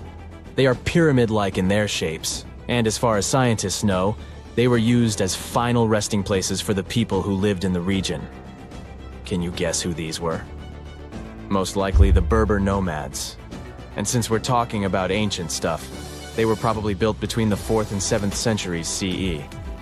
Once scientists began to explore the insides of these monuments, they found they were pretty big inside. They found large underground vaults, chambers, and labyrinth-like corridors that gave way to over 20 compartments. It could take you up to 2 hours to walk around in them, and apparently our ancestors also used its walls to depict images of animals and hunting scenes. There's no definite proof of what these jedars were used for, though. This is so neat, huh? I'm sure that our world's desert is filled with many more mysterious things for us to unravel. I guess I'll see you next time so that we can continue our explorations. The desert welcomes you with challenging conditions of abandoned environments and extreme temperatures. Hey, some of us would prefer dessert, chocolate over sand and rocks. Oh well, just like cactuses and camels, buildings have had to adapt to these conditions. Here are some examples of astonishing structures in deserts. These structures are called earthships. They're located in a New Mexico desert town. A large community of like-minded people lives in them. What's even more interesting is that the location of these buildings is registered as dumpsters. Maybe it's because all these structures are made out of old tires, bottles, and cans. Earthships operate using green building principles. About 40% of a typical earthship is built with natural or recycled materials. Imagine the walls made up of hundreds of used tires packed with dirt. Then there are layers of floor-to-ceiling passive solar windows. They gather the sunlight during winter and reflect it in the summer to keep the structures at a reasonable room temperature. You can see plants in corridors and glass bottles or aluminum cans stuffed inside walls. Certainly a distinct house in many ways. Mike Reynolds is an architect who noticed the alarming waste and consumption levels in the 1970s. He designed a fully sustainable home out of cans back then. Almost 40 years later, he becomes the one who brings together all the other earthshippers. Reynolds drove a Mercedes, but it ran off of the vegetable oil he picked up at fast food restaurants in town. A standard 2-bedroom, 2-bathroom earthship costs about $250,000 in this town. Yet there are earthships like Dobson House that can cost as much as $1.5 million. If you do it yourself, with family and friends, you can eliminate the cost of labor, and it becomes relatively less expensive. Let's assume you're really going to build one. Where can it be? Well, anywhere. Earthships currently fit in the cold, dry air of Canada, as well as the hot and humid climate of Haiti. This is the Mirage Mirror House. It's an installation set in the Southern California desert. Mirage opened in 2017 as part of a contemporary art exhibition. It's composed of mirrors. This minimalistic structure blends with the environment around it. The doors, windows, and openings have been removed to create an amazing experience. What you have in the landscape is reflected back to you. How's it made? With mirrored surfaces. At night, the distant lights refract from the mirrors. In the daytime, the sky is transformed into banks of clouds. There's no fixed scenery in this house. How about seeing a futuristic structure in the deep desert? Architects designed a concept home that pairs perfectly with Elon Musk's Cybertruck. The house has a post-apocalyptic theme. I mean, when I say post-apocalyptic, it's because I can't say it. Anyway, the house is designed to survive in a disaster scenario. The cyber house has steel gates, the windows are armored, and the exterior walls are made out of super strong material. Modern house is controlled by an autonomous geothermal heat pump. To put it in less sci-fi terms, you can keep the internal temperature steady. This sleek house has an entrance that can fit the Cybertruck. After all, it's inspired by it in the first place. Plus, the Cybertruck can be lifted to the second floor to be more secure. This is King Abdullah Petroleum Studies and Research Center in Saudi Arabia. Basically, it's a laboratory in a desert. It was designed to demand minimum energy. The architecture has patterns on the walls and ceilings, giving reference to the local tradition of geometric form. The next stop is Swartberg House in South Africa. This one is located near the Swartberg Mountains, but don't get too excited. It's on the edge of the Great Karoo Desert. It's a 4-bedroom apartment. It has a special temperature regulating system. The system works like a shield from the heat in the summer and as a sun trap in the winter. You're looking at the Grand Mosque of Djenné in Mali. This mosque is 52 feet tall. This is impressive because it's made of only sticks and a special mix of mud and other natural elements found in the desert. Petra is an ancient city hidden in the Jordan Desert. The structures are carved directly into red, white, and pink-colored sandstone cliff faces. It's located among the canyons and mountains near the desert. The place was a trade center many years ago. You might already see pictures of the impressive facade of the treasury. This structure still holds many mysteries in it. For starters, scientists can't explain how the Nabateans managed to create such a structure thousands of years ago. Did you know that there's another mysterious place in the middle of the desert that has a similar structure to Petra? Median Saleh was like a second capital of the Nabatean kingdom. Yet another secret they left for us to decipher. It has over 100 decorated tombs and more than 1,000 non-monumental graves. Plus, inscriptions and cave drawings are also here, again surrounded by sandstone. This wooden shack was a post office once. The structure is in the Tengger Desert of Mongolia. It's surrounded by nothing. Sand is the only thing that accompanies the lonely structure. The building is only 23 square inches. As you can guess, it didn't get too many visitors. It was abandoned for over 35 years. Its fate changed one day when a woman discovered the building. Mrs. Zhang and her friend came up with an idea. They were going to reach businesses and people who wanted to send letters and postcards from the world's loneliest post office without actually visiting the place. It worked. The post office rarely gets visitors in place, but it's busy online. Over 20,000 letters and postcards were sent from the Desert Post Office in December 2021 alone. The place is about 6 miles off the nearest road. A post truck picks the letters up and hits the road for delivery. Eventually, they are shipped all over the world. A second destination in Saudi Arabia is King Abdulaziz Center for World Culture. The building has an interesting design.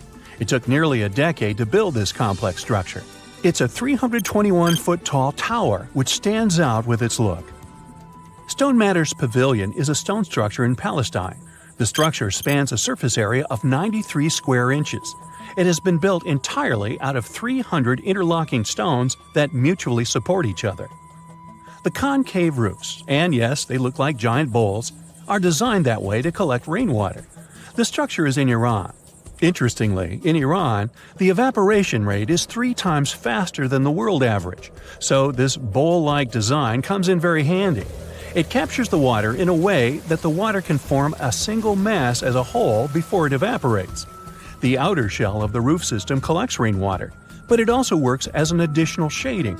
It makes air move freely, designed like a cooling mechanism for both roofs. Eco Lodge in Egypt is the next stop. The project is built in a place that overlooks the desert and is constructed using locally available materials like sun-fired bricks and palm wood. The building is an example of traditional architecture.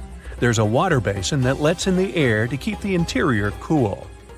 A worthy mention is the CID Interpretation Center in Chile. Chile's Atacama Desert is among the top tourist destinations in the country. To help the tourists, architects designed a visitor center as part of the infrastructure for the wind farm. Here, the cold winter months don't freeze people because the large windows make the most of solar heating. What's even more interesting is that the building is designed to go completely dark at night. Imagine you somehow bumped into the building by accident. Black Desert House is a building respecting the stars. At night, this house goes completely dark. It dissolves into the night, so the stars can appear more prominent. Now, any mysterious desert buildings you know that aren't on this list? Let us know in the comments. So, the Sahara Desert is so big that it covers 8% of the world's territory. It's bigger than the USA or China. Surprisingly, the Sahara is not the largest desert in the world.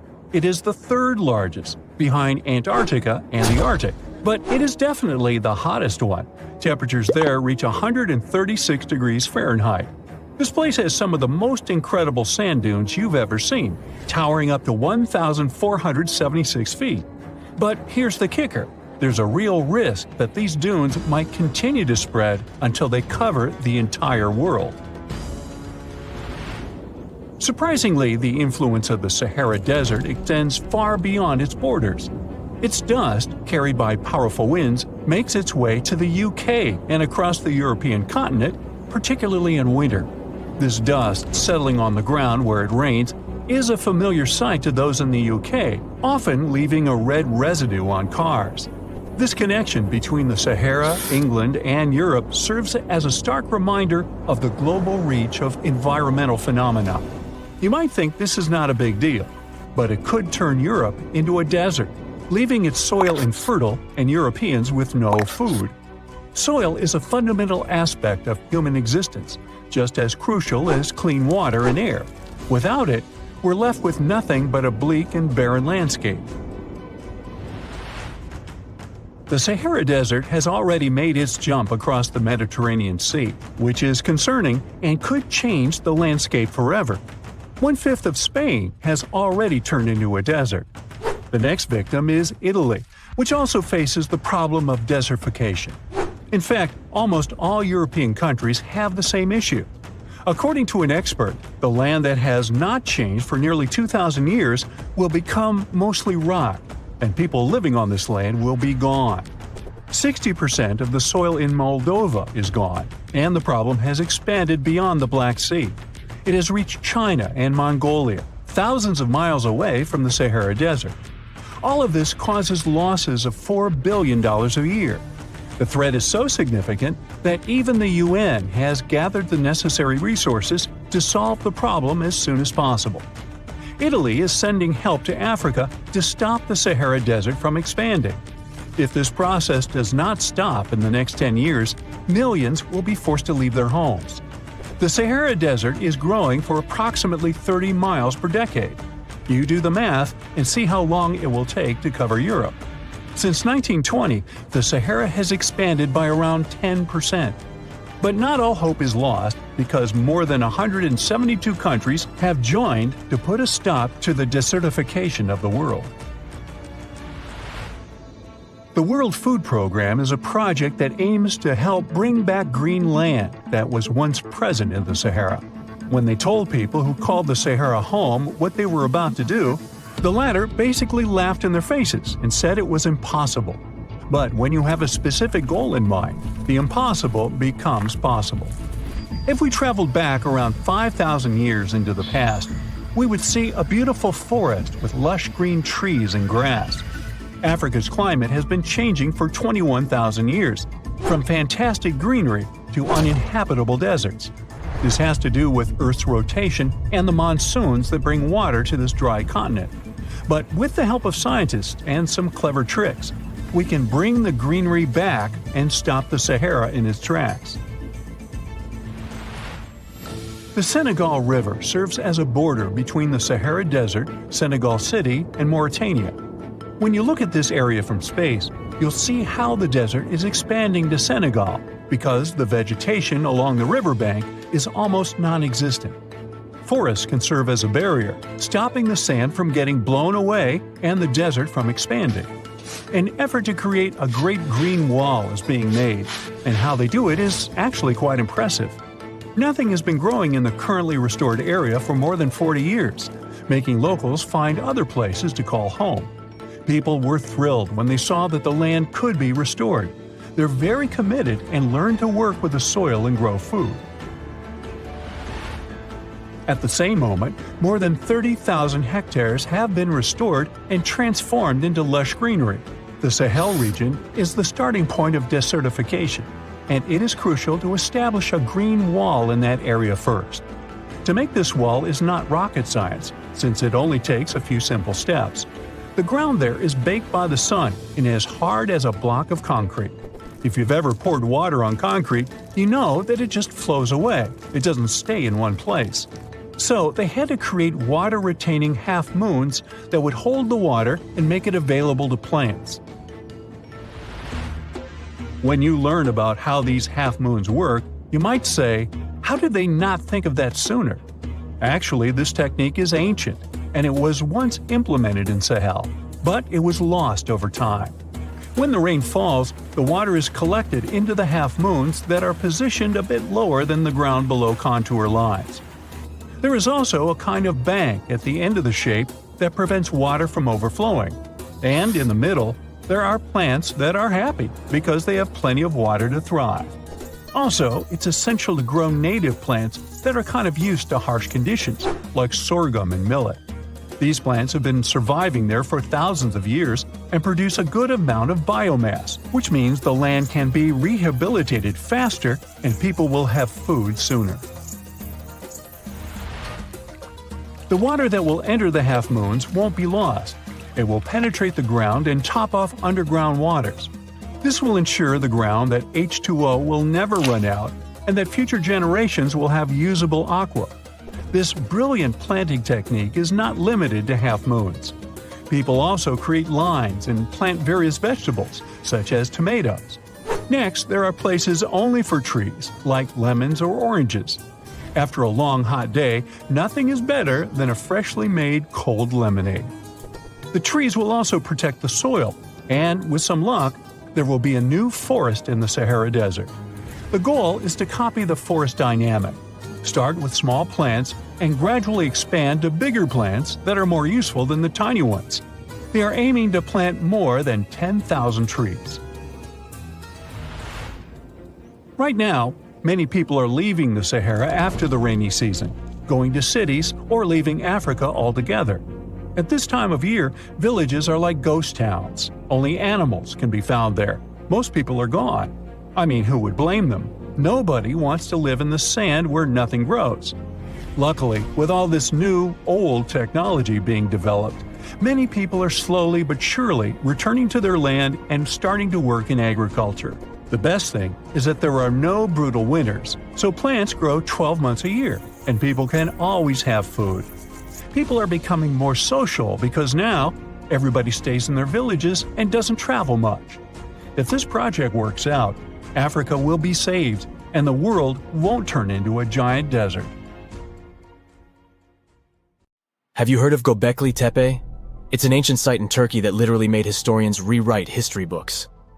Over 11,000 years ago, a group of prehistoric humans crafted an enigmatic masterpiece that's even older than Stonehenge.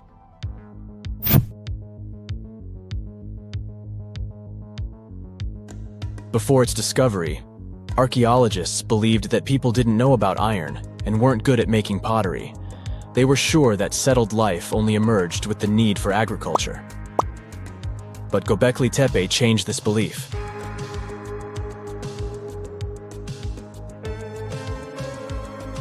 The place has revealed that it was the temple that paved the way for a settled life, not agriculture. Until this discovery, researchers believed that farming was the catalyst for sedentary living.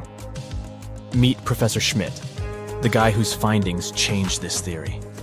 he managed to prove that hunter-gatherer communities laid the very foundations of this way of life.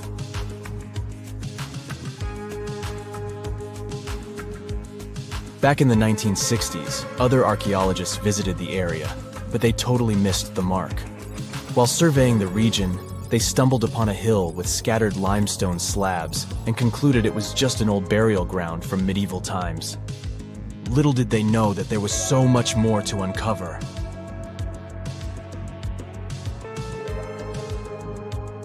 In 1994, Schmidt embarked on his own survey of prehistoric sites in the area. Surprise! He instantly realized he had discovered something truly extraordinary. Unlike the nearby flat and barren plateaus, Göbekli Tepe had a gently rounded top, rising 50 feet above the surrounding landscape. Funny enough, the translation of this place's name is Potbelly Hill. Schmidt was sure only humans could have made something like this.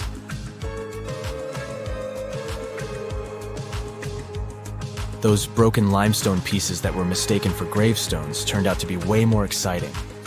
It was like stumbling upon a hidden treasure. The pieces took on a whole new meaning, and Schmidt with his team was about to dive into the secrets waiting beneath the surface. To their surprise, they found no traces of a settlement, no hearths for cooking, no houses, and none of those adorable clay figurines commonly found in nearby sites of similar age. However, they uncovered that those ancient people used tools like stone hammers. So, Schmidt and his team put their heads together and took a wild guess at the age of Göbekli Tepe's stone structures. Their estimation got backed up by some limited carbon dating done right at the site. The ancient vibes of this place were finally starting to make sense. It was like a puzzle slowly coming together.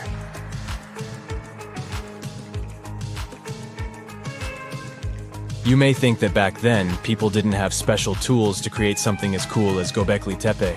Not true. Turns out, these prehistoric folks used flint tools instead of fancy metal chisels. They were also skilled at chipping away softer limestone and crafting pillars right on the spot. Afterward, they carried the pillars a short distance to the summit and placed them upright. Once the stone rings were complete, they covered them with layers of dirt. Over time, they added new rings, and voila! You've got a cool hill to impress people in the future.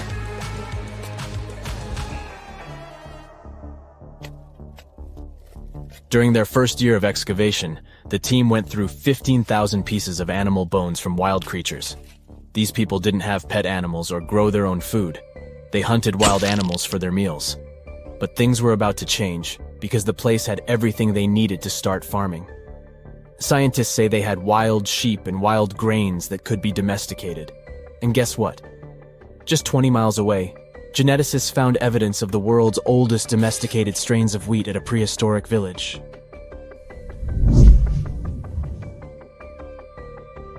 These amazing findings have completely changed how we view civilization. In the past, experts believed that people needed to learn how to farm and settle in one place before they could build temples and develop complex societies. But guess what? Schmidt's research flips that idea on its head.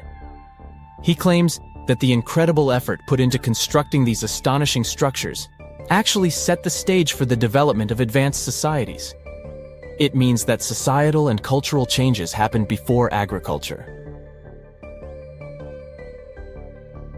Schmidt has this fascinating hypothesis about Göbekli Tepe. He thinks it could have been a special burial site where people left their loved ones. And here's the twist. The burial site was adorned with fancy statues and symbols representing deities from the spiritual realm. The idea that Göbekli Tepe could have served as a sacred place adds another layer of complexity to the whole story. While the site's true purpose may remain elusive, Schmidt's insights invite us to consider the profound interplay between life and the afterlife, and the deep reverence ancient hunter-gatherer societies may have had for their departed ancestors. Now let's talk about the stars of the show, the mesmerizing T-shaped columns that dominate Göbekli Tepe. These mysterious structures range from 10 to 20 feet tall and most likely represent stylized human figures. But one figure stands out from the rest, the three-dimensional lion relief. This depiction really fires up our imagination. Why? Because it hints at the possibility that lions roamed Anatolia during the Neolithic period.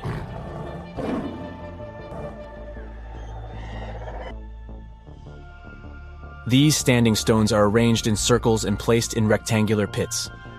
Each circle has a similar setup: 2 big T-shaped pillars in the center, surrounded by slightly smaller ones facing inward. Talk about a stylish arrangement. These towering pillars reach a whopping 16 feet and weigh between 7 and 10 tons. Some pillars are plain and simple, while others are like works of art with intricate carvings. Foxes, scorpions, and vultures come to life, crawling and twisting on the pillars' sides. But it's not just animals depicted on these stones. Some pillars have abstract shapes representing humans, and even small carvings of clothing items. Some of them even have belts. Now, there's one pillar that stands out from the rest like a rock star. This super old stone pillar suggests that a comet crashed into Earth. It happened during a chilly period that lasted about 1,000 years. Previous studies examining Greenland ice cores hinted at this comet theory, but now the carvings at Göbekli Tepe prove it right.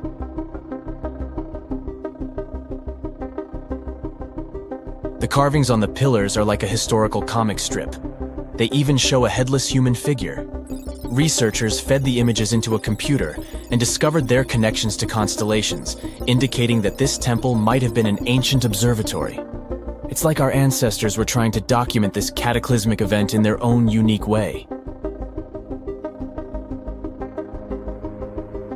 Archaeologists have been excavating and researching Göbekli Tepe since the mid-1990s, peeling back layers of history and providing us with a deeper understanding of the intricate relationship between various elements. They have no plans to stop the whole process for another 150 years. Who knows what else they'll find? You see, Göbekli Tepe has been labeled purely as a ritual site with no signs of domestic activities. We were led to believe that the absence of water meant it couldn't support semi-sedentary communities. But scientists believe it's time to shake things up and approach Göbekli Tepe with fresh eyes. It's time to question what we believed before and use new evidence and different ways of thinking. Like, there might have been a group of people living in the area who didn't stay in one place all the time. They moved around a bit but still had their own civilization, living in the area semi-sedentarily. Göbekli Tepe is not just home to a single temple, but an astounding collection of over 20 ancient structures. As archaeologists delve into the depths of this wonder, they are unraveling its unique layout, featuring 2 prominent focal points at the heart of each establishment, complemented by smaller structures and dividing walls. What's even crazier is that in this area, there are over 200 obelisks, which are narrow tapering monuments. Under the burning sun, among the sand dunes, somewhere in the Sahara Desert, you're walking in search of an ancient treasure. Finally, you find a strange rock in the sand. It's big, looks like a large piece of black coal or rock, but something shiny on its surface makes the rock unusual. This unique find is the oldest thing that has ever been discovered on our planet. This rock was born long before Earth appeared in outer space. The unusual meteorite was found in 2020 in a remote area of the Sahara Desert.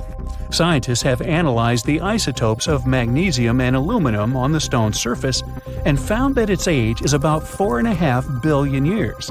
At the moment, this is the oldest sample of magma from space in history. It belongs to a small protoplanet that didn't have time to form completely. It happened a very long time ago when our solar system was forming. Many huge asteroids were floating in space. Some of them were formed into huge celestial bodies, which later became planets. The big rocky planets were absorbing the smaller ones. The rock was part of a little protoplanet that just began its formation, but another huge asteroid destroyed it. The planet shattered into billions of pieces. Some of them became part of other planets. Some flew outside the solar system, and one piece that had been wandering in space until our Earth was formed. After that, it hit the planet's atmosphere and fell into the territory now known as the Sahara Desert. The rock was discovered in 2020, but the erosion of extraterrestrial rocks shows that it could have fallen much earlier. This ancient thing weighing around 70 pounds has several pieces of different meteorites inside. In simple words, it's a volcanic rock consisting of lava. It has cooled, solidified, and crystallized. That's why you notice the glitter. Scientists hope that further study of the rock will help to learn more about our solar system foundation. The biggest asteroid discovered in the U.S. is the Willamette. Its size is 84 square feet, and its weight is more than 15 tons. This is half the weight of a bus. Several people can fit on the surface of this outer space object. But the coolest thing is that it's not a rock like most meteorites that were found. Willamette is made of nickel and iron. This massive piece of metal was discovered in 1906. Now, the huge rock is kept at the American Museum of Natural History. The largest meteorite ever found is Hoba. It's located in Namibia, and people have never changed its position because it's too heavy. The weight of Hoba is 60 tons. It's heavier than a tank. The next space-related event occurred on February 28 in southwest England. On this day, a huge flash lit up the sky. Then there was a loud crash. Several residents opened the doors of their houses and noticed a black sooty spot on the lawn. They immediately guessed what had happened and reported the discovery to the British Meteorite Observation Network. If you ever find a meteorite, report it to some geological research or space center as soon as possible. The longer a space rock lies on the ground, the faster it loses its value. Rain, dust, snow, wind, scorching sun, all these factors damage the surface of the meteorite. It makes it difficult to study the celestial object. The meteorite found in England looks like coal, but it's way softer and more fragile. It most likely used to contain frozen water.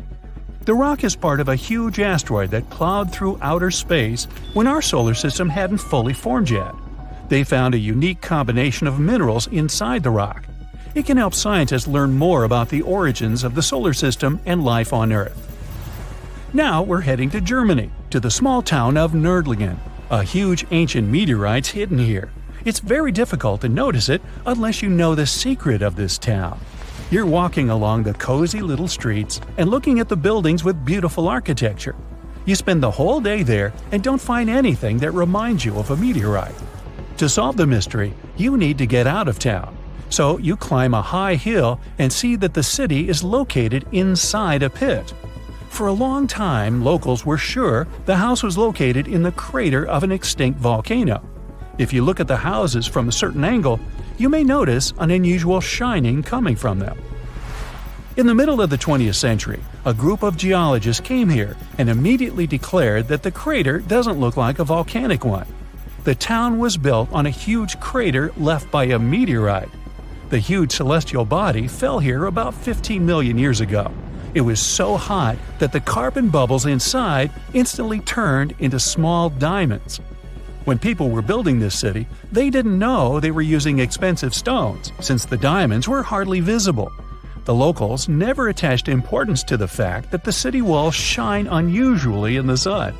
Now they believe this place was built from diamonds that had fallen from the sky. Our next stop is in the UK again. This time the rocks are of an earthly origin. The famous Stonehenge. People place circles of rocks here in a certain order. Everyone knows about this archaeological monument, but no one knows the reason for its creation for certain. Another construction built out of mysterious rocks was discovered just 2 miles away. It's called Superhenge. It's bigger, heavier, and takes up more space.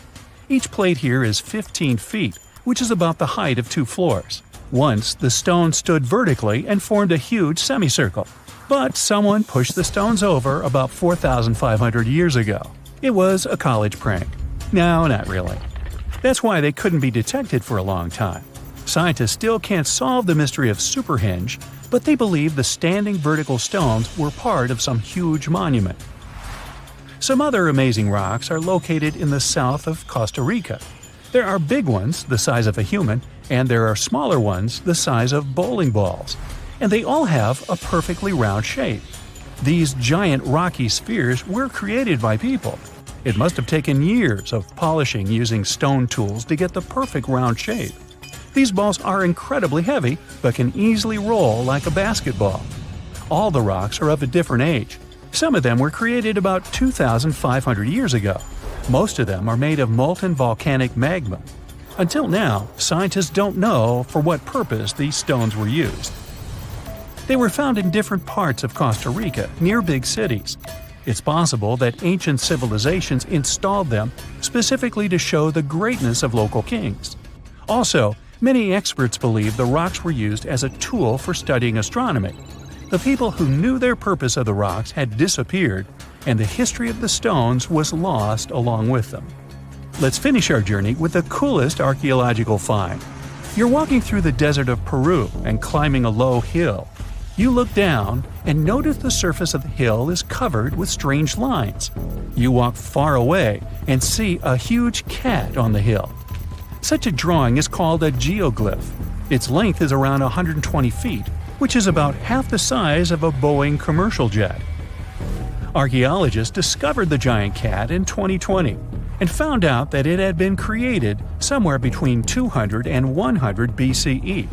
This huge drawing is part of a mysterious group of different pictures. In addition to the cat, there are other animals, plants, and fantastic figures. All of them were found in the desert of Peru. The kitten was found by chance. Archaeologists didn't see it at first because natural erosion on the hillside had almost erased the silhouette. Egyptian archaeologists made an extraordinary discovery near Cairo just recently. Drumroll, please. The most ancient and most complete mummy yet discovered in the country. Yes, they were keeping it under wraps. The 4,300-year-old mummy was found in a group of tombs close to the step pyramid of Djoser, dating back to the Egyptian Old Kingdom. It was covered in layers of gold. The team also found several other tombs, including one belonging to an ancient Egyptian official and another belonging to a secret keeper who had the power to perform special ceremonies. Another interesting tomb was that of a writer, which featured the largest statues ever found in the area. This vast burial site is also home to more than a dozen pyramids and resting grounds. Probably one of the most famous mummies in the world is that of Hatshepsut. She ruled Egypt like a boss for around 20 years, building all sorts of impressive buildings and creating new trade routes. But when archaeologist Howard Carter found her tomb in the Valley of the Kings, her sarcophagus was empty. However, Carter did find two coffins in another tomb, one of which belonged to Hatshepsut's wet nurse and the other to an unknown woman. In 2006, a team of specialists decided to investigate whether that mysterious lady was the queen herself. They found a molar tooth in a wooden box with Hatshepsut's name on it, and when they compared it to a gap in the mummy's mouth, it was a perfect match. Ramses II was a pretty impressive ruler, but it was his mummy that eventually made history. Now, we don't hear too much about his daddy. Okay, I'll stop. Ramses is considered to be the most powerful pharaoh in all of Egypt, as he reigned for a whopping 6 decades. He also lived to be over 90 years old. Now that's pretty amazing, considering the time he lived in. Ramses II supposedly had over 100 offspring too. Talk about a big family. When he passed away, his body was originally buried in the Valley of the Kings, but some sneaky guys tried to rob his tomb of all his treasures. Officials back in the day weren't having any of that though, so they moved his body to a secret location to keep it safe. Fast forward to the 1800s, and Ramses II's mummy was discovered along with a bunch of other rulers and important officials. But it wasn't in the best condition, so archaeologists flew it to Paris to get it, pampered. Problem was, he couldn't just be transported into another country. The only solution available was to give Ramses II his own passport. His occupation was listed as king, and the document even featured his photo. Most mummies aren't necessarily known for having the most hydrated skin. But that of an ancient woman, also known as Lady Di, proves otherwise. No, not that Lady Di. This wealthy lady from ancient times was discovered in an ornate tomb in 1971, and she looked fabulous, if we can say so about a mummy. Thanks to the special conditions in her tomb, like the moisture in the environment and the lack of oxygen, her body was almost perfectly preserved. Her skin was soft, her hair was on point, and she was still flexible. The museum that now proudly displays her mummy also shows a ton of fancy items that were buried with her, like dinnerware and musical instruments. Archaeologists investigated the mummy further and discovered that she passed away from a heart attack at around 50 years old. Even though it hasn't been around for over 2,000 years, Lady Di is still making history. The mummy of Otzi the Iceman was discovered in the Alps in 1991. Austrian authorities initially thought he was a modern mountaineer because he was so well preserved. Turns out, he was actually from the Copper Age. He was found in a mountain pass over 10,000 feet above sea level. Through studying his mummy, we've learned so much about life in Copper Age Europe. For example, we know that he was a native of Central Europe and enjoyed eating meat. He also suffered from arthritis, narrowing arteries, and intestinal problems. But he likely used acupuncture and medicinal herbs to treat these conditions. And apparently, he was pretty handy with tools. He sharpened them just days before his untimely demise. Who knows if he was expecting trouble or just getting ready for some routine work. Now, King Tut and his story is most likely the one that made all mummies famous. This pharaoh passed away at the young age of 19, more than 3,000 years ago. But his mummy is still one of the most well-known in the world. When his tomb was opened in 1922, people went wild because it was still intact, unlike many other royal tombs. It had some seriously blinged-out coffins, including one made of solid gold. Not only did Tut's tomb give us a glimpse into ancient Egyptian history, but his mummy also taught us a lot about the time he lived in. DNA analysis helped identify his parents and revealed that the pharaoh had a rare bone disorder that might have made walking a bit tough. Now, Ginger is most likely one of the coolest mummies you'll ever hear about. He's like a time traveler from 5,000 years ago who's still looking fly with his golden hair and perfectly preserved nails. Ginger was discovered in Egypt and is believed to be the earliest known mummified body. Before people even knew about mummification, they used to place bodies in shallow graves in the hot, dry sand. And since the sand absorbed all the water, bacteria couldn't reproduce and the body was preserved naturally. Now, scientists are not sure if Ginger's preservation was intentional or not, but since he was buried with some pottery vessels, it's likely that whoever buried him knew some serious preservation techniques. If you want to meet Ginger in person, he's currently chilling at the British Museum. One Dutch art collector bought a statue from Asia and ended up finding a weird discovery. The statue contained a mummy hidden inside. Unfortunately, the body was too fragile to move, so they had to leave it there. The coolest part is that this mummy is over 1,000 years old and was on display for 200 years before being encased in the statue. When scientists did a CT scan, they found out that the mummy was filled with paper scraps covered in writings. Experts think he might have done this thing called self-mummification, which is a pretty intense process involving a special diet and tea that makes your body less prone to bacteria. Only a few people could handle this ritual, and those who managed to do that were seriously respected. No other Egyptian queen has baffled scientists and historians like the stunning Nefertiti. Based on her statues, she was known for her slender neck, wide eyes, and high cheekbones. Her name translates to "the beautiful woman has come." Talk about living up to your name, huh? Even though she wasn't a pharaoh herself, Nefertiti still managed to leave a lasting impression. Written records suggest that, as a wife and queen, she held an incredibly influential role. Because of her power, she was indeed admired, but she also managed to make quite a lot of enemies throughout her life. She was also related to King Tut, but not biologically. Rather, she was his stepmother. So far, locals have yet to identify her mummy, but that may soon change. A local Egyptologist who has been busy excavating tombs in the Valley of the Kings has found two mummies that he believes could be Nefertiti and her daughter. According to specialists, we may soon finally get a definitive answer about the identity of these two mummies. And if one of them does turn out to be Nefertiti, we could be in for a real treat.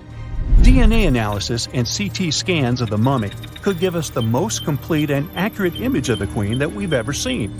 It's crazy to think that we've only scratched the surface of what lies beneath modern-day Egypt.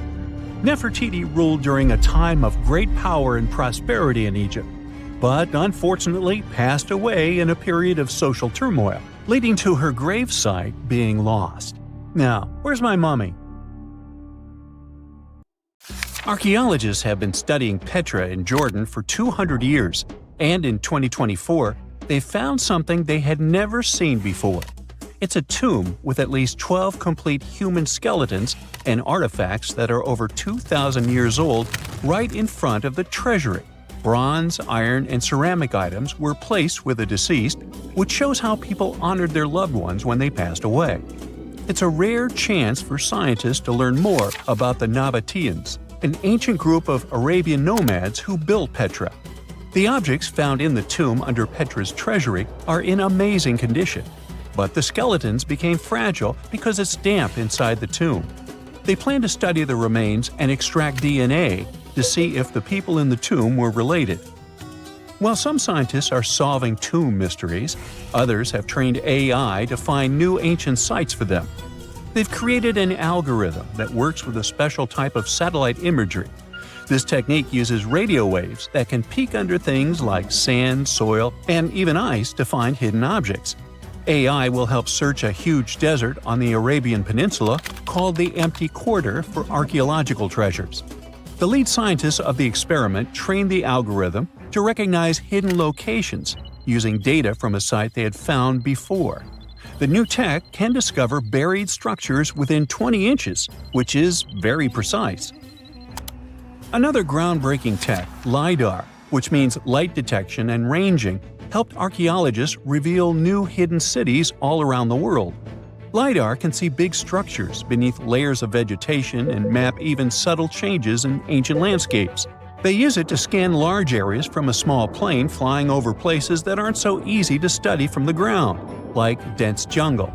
In 2024 alone, they found new Maya settlements in southern Mexico, gardens, roads, and rivers in Ecuador's Amazon rainforest, ancient ruins on the Pacific island of Tonga, and the remains of 2 medieval cities along the Silk Road route in Uzbekistan.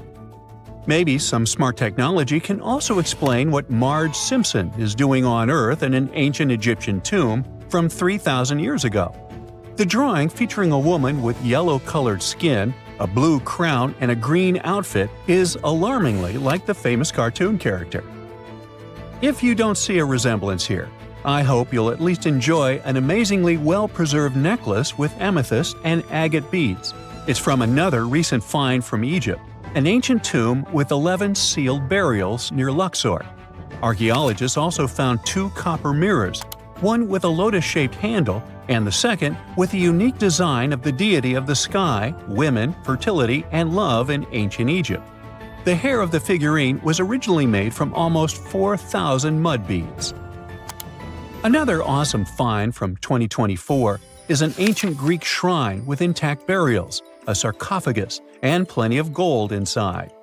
They think it was built before the year 300 before the Common Era, and the marble lions, also found inside, were made from the same marble as the Parthenon in Athens. Greece is so full of ancient treasures that the city of Thessaloniki will house around 300,000 of those artifacts in their new subway system. Meanwhile, archaeologists in France have found a monument unlike any other, and they can't figure out what it was used for. It's direct proof that people used to live here between the Neolithic and the early Iron Age periods. The coolest part is a monument made of 3 unique shapes that fit together like puzzle pieces. Some gravel found in the monument could mean there used to be a wooden fence called a palisade. People who built it probably used it for protection or decoration. The team studied the layers of soil around the monument to learn more about its origins.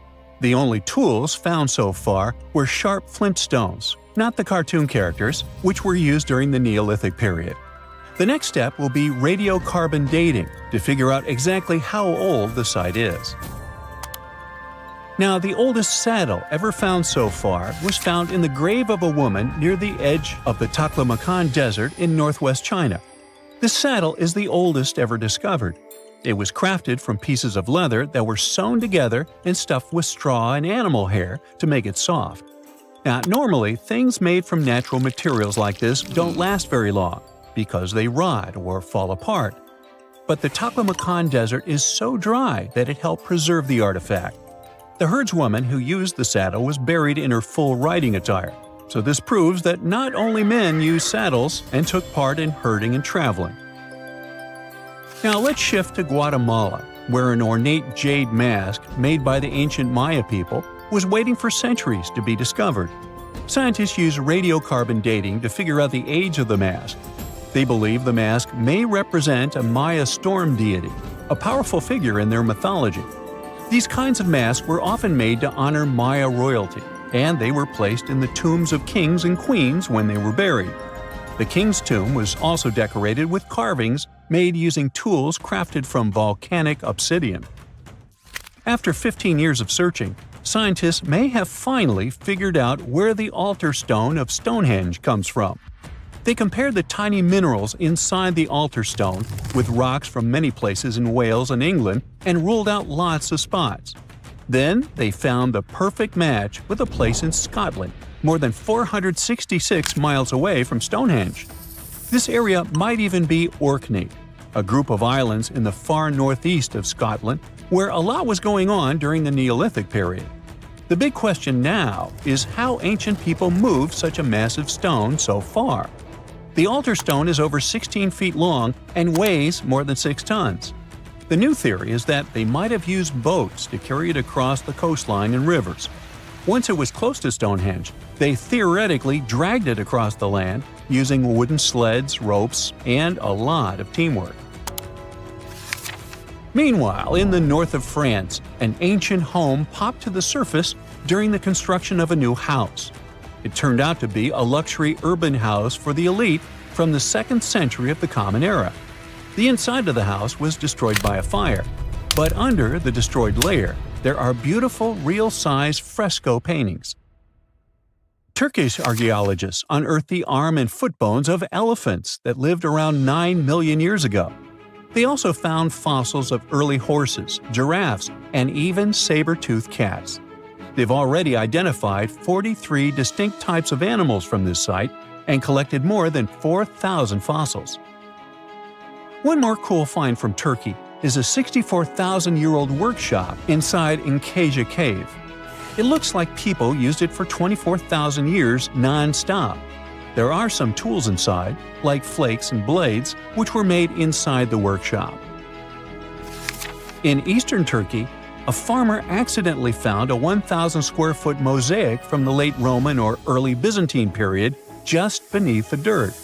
Experts say it's a one-of-a-kind thing from this region, and it's still in one piece after all this time. The pattern shows dozens of trees, plants, and animals that were found in ancient Turkey. There could be more treasures in the area, so they plan to keep digging. Our final stop will be in Sicily, where archaeologists uncovered a huge ancient thermal complex. Inside, they found 2 rooms with floors covered in colorful mosaic designs, along with a large courtyard surrounded by arched wings. As they kept digging, they discovered more parts of the ancient city.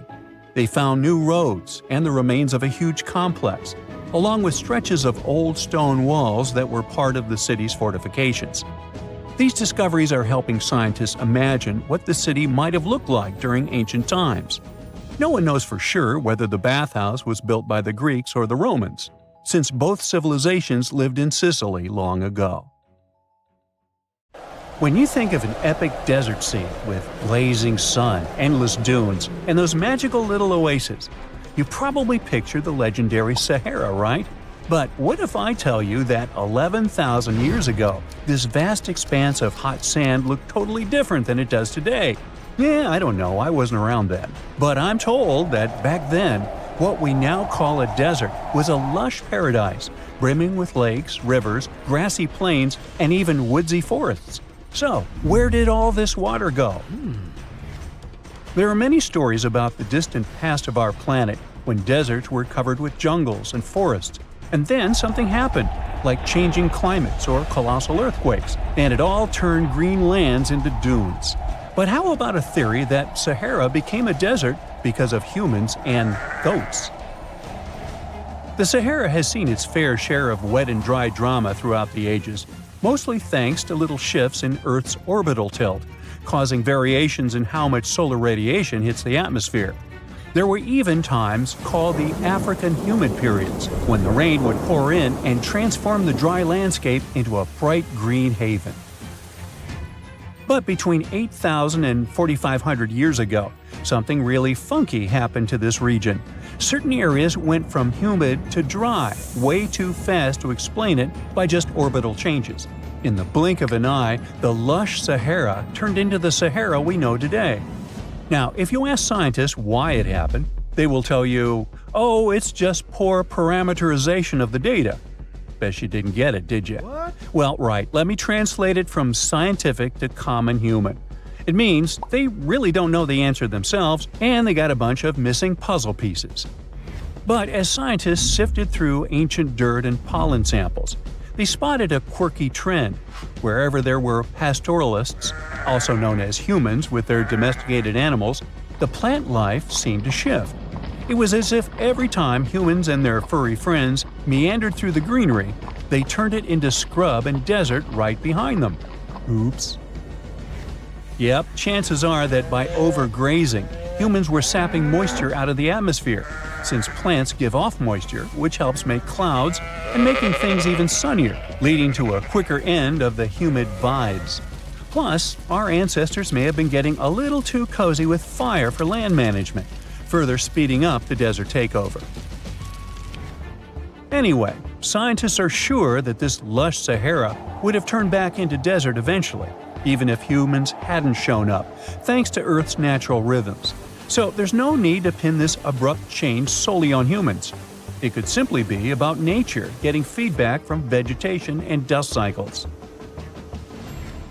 It's difficult to determine what caused these changes, as it's all interconnected.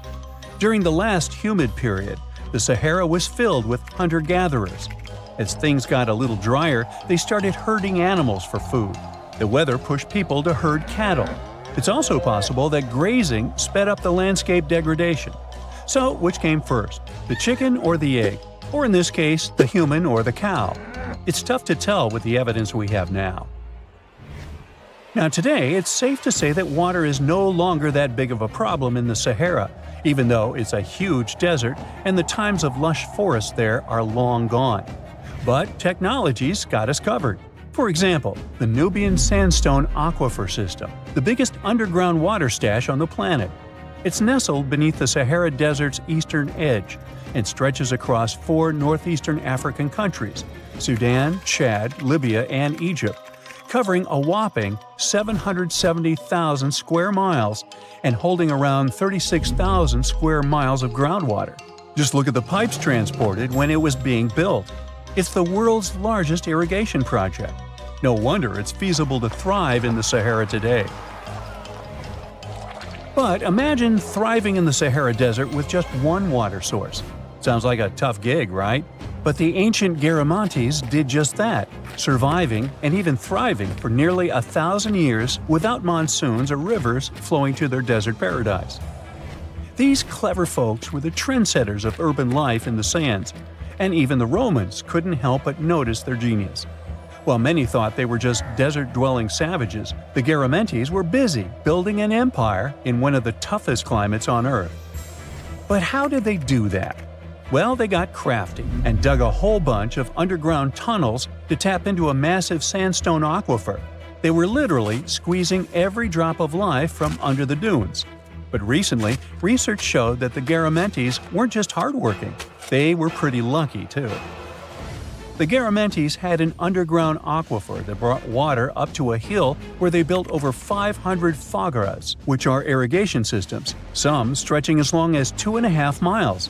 It was like sipping water through a straw, which let them irrigate their crops for nearly a century, especially since even a little rain would help recharge the system. But eventually, due to rain insufficiency, the aquifer ran low, and reaching it again would have meant digging more tunnels and relying on more people. That's a tough problem, considering these people were in the middle of food and water shortages.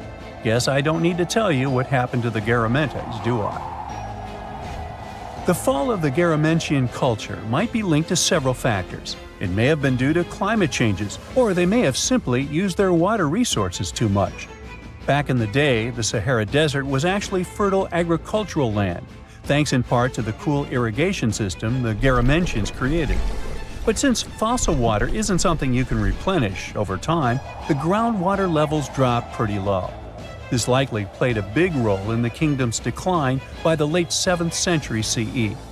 That sounds like someone who hit a lottery jackpot, used up all the money, and went back to their original, not-so-cool job once the bank account got fully drained. Oh, by the way, even if the Garamantes left some secret wisdom messages for us, the chances are we'll never get what they wanted to tell us. Nobody really knows what language they used, and their texts are nearly indecipherable to us today. But let's go back to the Green Sahara. So it transformed into a desert about 4,500 years ago. But today, we can understand how people lived in those times in the Sahara thanks to natural parks in Africa that have the ultimate outdoor art gallery. There are well over 15,000 ancient paintings and carvings depicting everyday life from around 11,000 years ago. However, if the carvings aren't enough for you and you feel like visiting an actual green desert, all you have to do is book a flight to California. One of the most beautiful phenomenon in the world, the super bloom, takes place here. Look at all these colors – orange, green, pink. It's a miracle. Wildflowers bloom right in the middle of a hot desert after several years of rainfall in dry places. It's such a bright and colorful landscape that super blooms can be seen from space.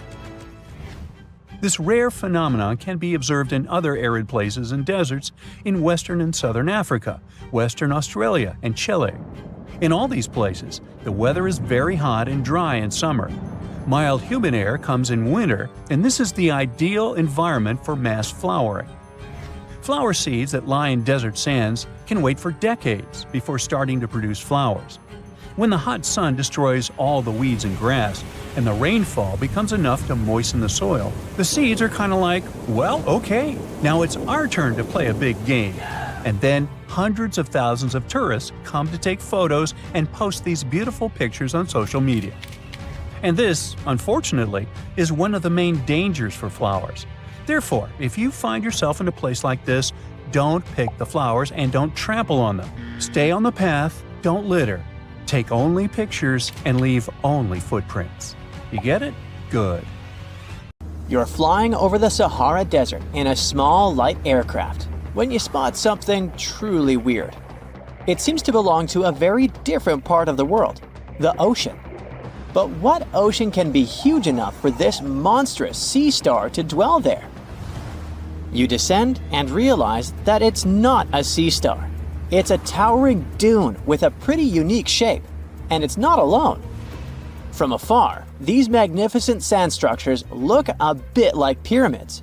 They have pointed tops and radiating arms. Called star dunes, they're the most complex and largest desert dunes in the world. They're the tallest of their kind, but that's not the coolest thing about them. Researchers have found similar formations on Mars and even on one of Saturn's moons, Titan. Star dunes aren't super rare, but they're especially widespread in southeastern Morocco near the border with Algeria. That's where you're flying at the moment, and the breathtaking dune you're marveling at is Lela Lalia, probably the most famous of them all, a giant 330 feet tall. Scientists believe that it formed in less than 1,000 years. How about doing some research to find out more about these unusual formations? There, I see a great spot for landing. Star dunes got their name because of their multi-armed shapes. They form in areas where winds change direction throughout the year. But even though you can find them in different places on our planet, there is just one confirmed star dune in the rock record, the collective record of Earth's development reflected in preserved rocks.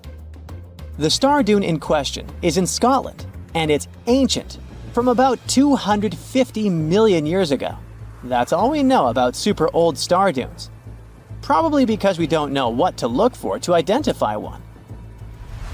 Another problem: star dunes often form in remote locations, which makes them extremely difficult to study.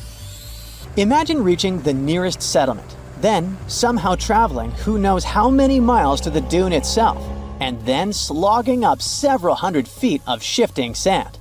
I'll pass. But you can go since you've already landed, and the dune is right here in front of you. Currently, you're in a dune field called Shabi. Lucky for you, this area has long become a popular tourist stop. Look, in the distance, there are hotels and even a good road. Scientists who examined Lelalalia before you used ground-penetrating radar to find out more about the sand formation. This equipment can detect the tiniest differences in sand grain sizes and water content under the surface of the dune. That's how you can create a picture of its interior layers. Look out! Phew, it was a close call. See this trench? The researchers dug such trenches to take samples of long-buried sands and then examine them. It's a pretty cool process. The thing is, while buried deep inside, the quartz in the sand accumulates radiation coming from natural sources within our planet. We can compare the grains of quartz to minuscule rechargeable batteries. They can store the energy they get from radiation. When researchers bring them to the laboratory, they can make the grains release that energy, which comes out in the form of light. Scientists can measure the brightness and say when the sand enjoyed sunlight for the last time. Now, when those experts who dug the trenches looked inside Lelalalia, they were shocked. The enormous formation turned out to be very young. For a dune, of course. You'd expect a dune that is several hundred feet tall to be pretty old, like thousands or tens of thousands of years. But that wasn't the case. Well, at least not entirely. The upper part of the dune has turned 900 just recently. But look at the sand near the base of the dune. Yep, right there. Well, it was buried there around 12 or 13,000 years ago, representing ancient dunes in the area. Those good old dunes were active for a couple thousand years, and then something went wrong. Because for a whopping 8,000 years, the sand wasn't accumulating there. A mystery? Scientists might have an explanation. You see, the first part of this quiet period occurred during the time when the climate became warm and wet. Yep, even in the Sahara. It happened about 11,700 years ago. It was the end of the last ice age and the beginning of a new era, the Holocene. And guess what? The Sahara went green. It started blooming like your local botanic garden. Plants started popping up all over the place, stabilizing the sand. If you had visited the Sahara during that period, you wouldn't have recognized this place. But you would have likely come across humans wandering marshy landscapes and hunting for food. Researchers have found pottery fragments and stone tools on one side of Lelalalia. That's true. As sand dunes form and then shift throughout their lives, they swallow and protect ancient remnants of life. Just dig well enough and you might find something that will provide you with a window into the past. It can be ancient fossils, anything from fossilized shells and corals to prehistoric plants. Those can offer precious insights into the history of our planet and the living beings once inhabiting certain regions. Now, it might come as a shock, but in the Sahara Desert, scientists have uncovered well-preserved marine reptiles and fossilized fish within the layers of those ancient sand dunes. They are the remains from the time when the Sahara was covered with a sea millions of years ago. Anyway, it's time to leave that ancient paradise if you want to survive. 4,000 years ago, the wet period came to an end, and the Sahara dried out again. Interestingly, our dune didn't begin building up right away. For some time, sand probably blew through but didn't accumulate. Or the dune could have started growing in a different location. And it's a valid theory since scientists have discovered recently that Lelalalia shifts around 1.6 feet every year. It also accumulates about 6,400 tons of sand every year. Now, if you've been inspired by your dune trip and are now eager to explore more of them, I've got some unpleasant news for you. Unfortunately, although there might be star dunes locked in sandstones around the globe, they're super tricky to detect. The problem is, dunes are huge, but they lack a single distinguishing feature. So you'd really need large exposed beds of rock if you want to get a wide enough view to identify a star dune. On the bright side, there surely are places where it might be possible to do such research, but you should be ready to know that it might be just a set of various features that look like other dunes. But if you combine them, you'll say, it's likely to be a star dune. Comment below if you'd like to go on a trip in search of a star dune. Meanwhile, we'll continue our journey. You decide to have some rest and start climbing down the side of the dune. That's when you begin hearing it. Terrible, haunting sounds. Are there ghosts nearby? Worry not, you're safe. You might have heard of a phenomenon called singing sands. As you walk down some sandy slopes, you disturb the grains of sand. They rub against each other, producing friction that creates those eerie melodies. With each step, the sand beneath your feet comes alive in a ghostly choir of whistles and whispers. The sounds range from low hums to loud, high-pitched wails, as if an otherworldly symphony is echoing through the dunes. But of course, scientists have their own very practical explanation, attributing this phenomenon to the right atmospheric conditions combined with the unique size, shape, and moisture content of the grains. Now you've almost made it all the way to the bottom of the dune, but beware of slip faces. When a sand dune reaches a certain steepness, it develops a slope. That's the very slip face I was talking about. This slope is usually on the leeward side of the dune and sheltered from the prevailing wind. Sand grains start accumulating on the windward side, slowly creeping along the dune's gentle slope. At one point, they reach the top. Gravity takes over and they start sliding down, triggering a cascading effect. It looks like a miniature sand avalanche, and I wouldn't want to end up in its way. Before we get into the reason why and how there are pyramids all around the world, let's talk about some of the examples. I'll start with the Pyramid of the Sun in Mexico. These folks really knew how to build a city. Their well-planned urban center spanned over 7 square miles and boasted several pyramids. But the Pyramid of the Sun is the most impressive. This giant pyramid was built way back in 100 CE and is one of the biggest structures of its kind in the whole Western Hemisphere. It's so big that it's 216 feet high above the ground. If you ever find yourself in this ancient city, you won't be able to miss the Pyramid of the Sun. It's right there on the east side of the Avenue of the Dead, the city's main north-south street. To build this incredible pyramid, around 1 million cubic yards of material were used, including a special kind of red volcanic rock called hued tizontle. Impressive, huh? We don't know too much about the people who built the Pyramid of the Sun or its purpose. But archaeologists believe there was once a temple on top of it. When explorers went below the pyramid in the 1970s, they found a bunch of cool tunnels and chambers.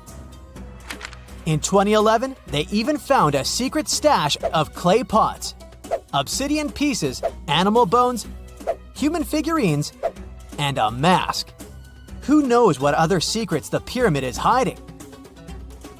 If you decide to see this one, you must climb the pyramid using the 248 uneven steps on the west side. Watch your step. Sudan got some pyramids too. Nubian pyramids aren't as big as the ones in Egypt, but they still got around 200 of them. These ancient pyramids have been home to the tombs of the pharaohs of the Meroitic Kingdom for almost 1,000 years, who ruled Egypt from Nubia to the Mediterranean Sea. The pyramids at Meroe were constructed using granite and reddish sandstone. Oh, and did you know that Sudan has more ancient pyramids than Egypt? The Kushite pyramids depict the indigenous architecture and burial traditions of Nubia's Napata and Meroe kingdoms, which ancient Egypt influenced. Meroe, the burial site of over 40 queens and kings, is the most extensive Nubian pyramid site. The tomb walls depict mummified royals bedecked in jewelry, their wooden caskets containing bows, quivers of arrows, and other artifacts pointing to the Meroitic relationship and trade with Egyptian and Greek civilizations. So if you're looking for some ancient tombs to explore, you may consider skipping the crowds in Egypt and heading on down to Sudan. Let's fly to Iraq to see some more pyramids. Ziggurats have fancy receding layers and tiered temples. Instead of a smooth exterior, it has tiers like a cake.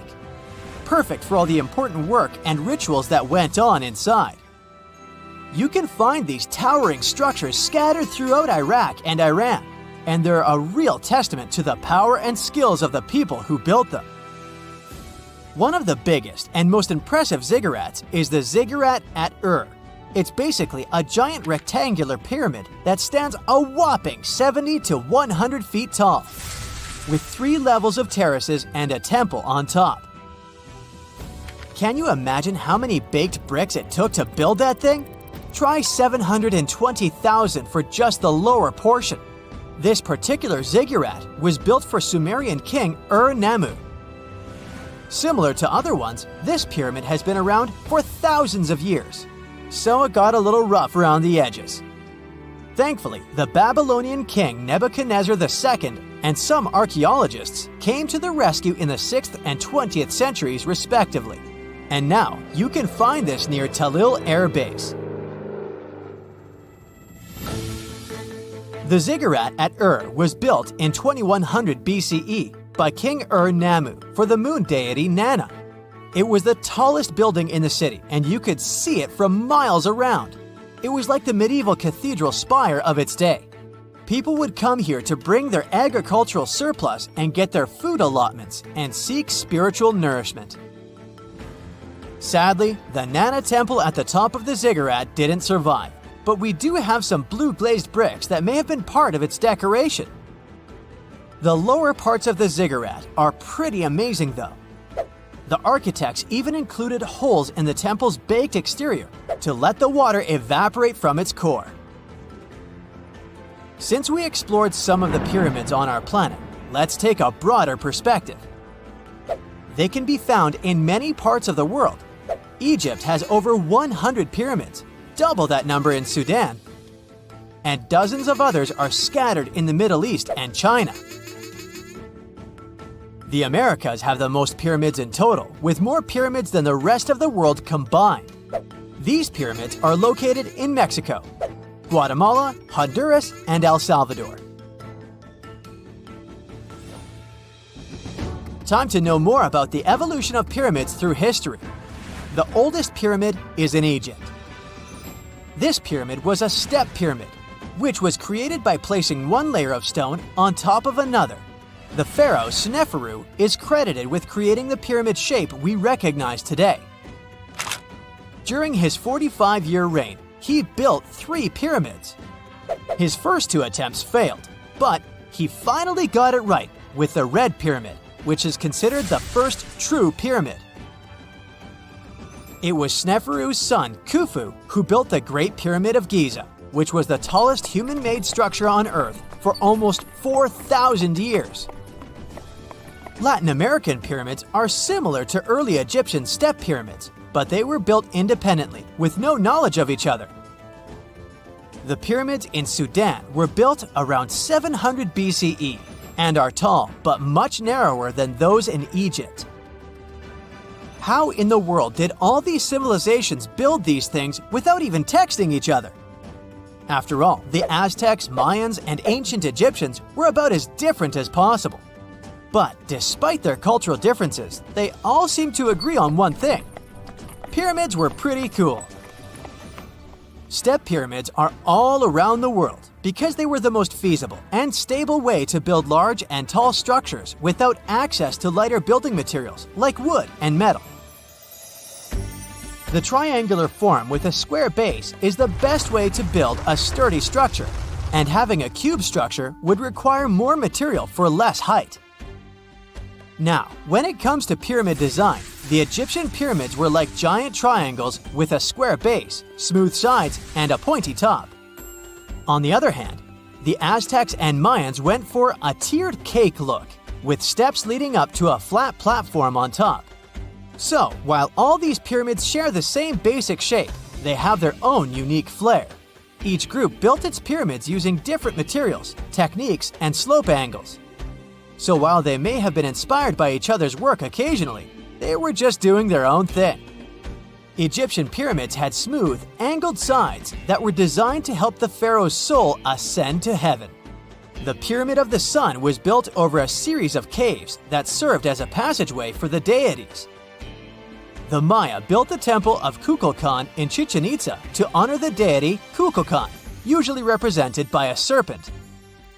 Nicknamed El Castillo, it has 91 steps on each side, plus a platform. That's 365 steps, one for each day of the Mayan calendar. Tell me, Brightsiders, how were pyramids built? To begin with, humans made them, not a foreign race from space that landed on Earth. You see, one thing that all pyramids have in common is that they were built without advanced tools or even the wheel. It took a lot of people to build them, including skilled laborers and architects. For example, it's estimated that 20,000 people built the Great Pyramid of Giza, and it's believed that most of them were skilled laborers. Building pyramids was a massive undertaking that required years of planning and effort. The Great Pyramid at Cholula, Mexico, took 600 years to complete. You plan to spend your summer vacation in Africa. The final destination is the Sahara Desert. It's located in northern Africa, stretching from the Atlantic Ocean to the Red Sea. You're excited to ride camels and learn about the region's rich cultures. You hop on an extensively long flight, and finally, you are here. You find yourself in the world's biggest hot desert. Can you believe it's 3 million square miles? You're ready for your first adventure after drinking liters of ice-cold water. The guide gives you a choice. You can spend 2 weeks visiting a collection of oases, or you can help them solve an ongoing local mystery. Deep into the desert, near this Algerian town, lies a mystery begging to be solved. A collection of huge, spotted circles in the sand. There are dozens of them, stretching for miles in a straight line. The circles were first identified via Google Earth images several years ago. People have debated them for years, but no one seems to know the answer. The strange thing is that they are so many miles away from any towns, roads, or human activity. The quickest way to discover the truth behind the circles is asking questions. You grab your notebook and set out to talk to locals. Everyone is helpful in this scenario: geographers, anthropologists, elders, and historians. The first person you talk to is a map expert. You need to understand if those circles were authentic or a satellite glitch. You end up interviewing the people who take Google Earth satellite pictures. The circles are really there. They appear in multiple pictures from many years. Then, let's understand why they are there in the first place. After 2 days of interviews, you have your first lead. The circles could be the result of oil activity. Experts explained why this would make sense. Algeria is a rich area for natural resources, so this would be a sensible guess. Usually, to find out if there is anything worth extracting, companies would undertake seismic surveys. Seismic surveys are a way of analyzing the Earth's surface by sending shock waves into the ground. Depending on how these waves bounce back, you'll know what is located there. A special vehicle could have marked the soil that way. So, did we unravel the mystery? Not quite so. As you know, the Sahara Desert is one of the driest areas on the planet. The average high temperatures in summer are over 104 degrees Fahrenheit. To survive there, people need to find ways of accessing water. So, these circles could be a kind of ruin or leftovers from ancient water wells. Again, I'd say this is a sensible guess. Ready for some fact-checking? Some anthropologists agree that these circles could be ancient fogueras. Foguera is the name of a 2,500-year-old style of irrigation system, usually found in northern Africa. It is also known as a qanat in other places in northern Africa. Locals would dig a deep well at an elevated point, deep enough to tap into underground water. They would then dig parallel shafts at regular distances. Then they would dig an underground channel that connected the city to the well. Solely with the help of gravity, water would run from the well to the city. This traditional technology provided water for crops, livestock, and humans. Now, let's say these wells made human-made oases possible. Even the closest municipality name was an indication that this could be true.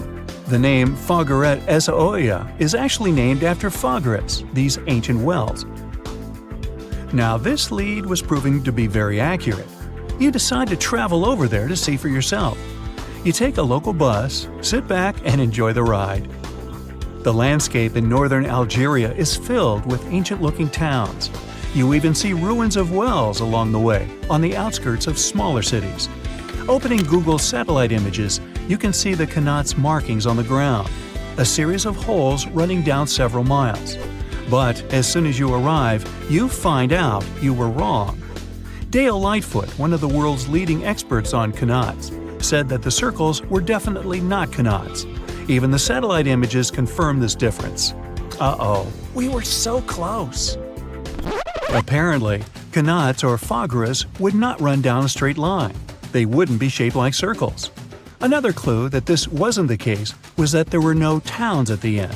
The circles were really far away from any human activity, and Qanats were explicitly built to provide water for human settlements. Well, it sure was a good try.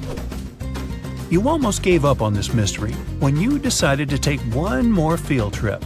It was days of preparation, pick up cars, food, equipment, all so that the mystery of the Sahara Circles could be unraveled. On the first day, you drove over 99 miles into the desert. You were always curious to see what this part of the world looked like. Over there, you see nothing but mustard yellow dunes. The night sky is pretty decent, though. You can see the entire Milky Way with your own eyes. You set up camp and sleep under a canopy of stars. The next day, tension grows. There's no cell reception. Oh dear. But thankfully, you added the coordinates of the circles to your Google map. And surprise, the offline mode works out there. You follow the coordinates, but it leads you astray. You start to get nervous, thinking this was all in vain. But you and the team get into the car and drive a few more miles past the coordinates on your phone. After a very bumpy ride, you can't believe your eyes. There it is, an enormous crater dug on the sand, surrounded by 12 smaller holes. From up high, it looks like a clock, without the pointers, of course. On the ground, they're very faint, so faint you almost miss them. Searching the area, you notice all the holes had something similar, metal wires, thin wires that you can pull from the ground. They're buried deep, so you start digging. An object starts to reveal itself. Uh-oh, it looks like old dynamite. This certainly surprises you. Better stop digging to avoid any accidents. At the end of the survey, you feel satisfied, but still curious. What could all this dynamite mean? And who put it there? What comes next is the turning point of your adventure. Walking back to the car, you see something shining on the ground. You approach the item with curiosity. It's round and rusty and looks like a sardine can? What's that doing here? Could this give you more clues about the circle's mystery? Just in case, you pick it up and put it in the car. Back in the city, the puzzle pieces start to reveal the story behind the Sahara Circles. You bring photos and the sardine can and show them to local experts. They analyze your material and give you an intriguing verdict. As it turns out, guess number 1 was the closest one to the truth. So, what happened to the first guess? Why do we need to keep digging deeper? Well, because it was only half right. The Sahara Circles are not a historical footprint of seismic surveying. Back when the circles were made, this technology didn't even exist. But they sure are related to oil exploration.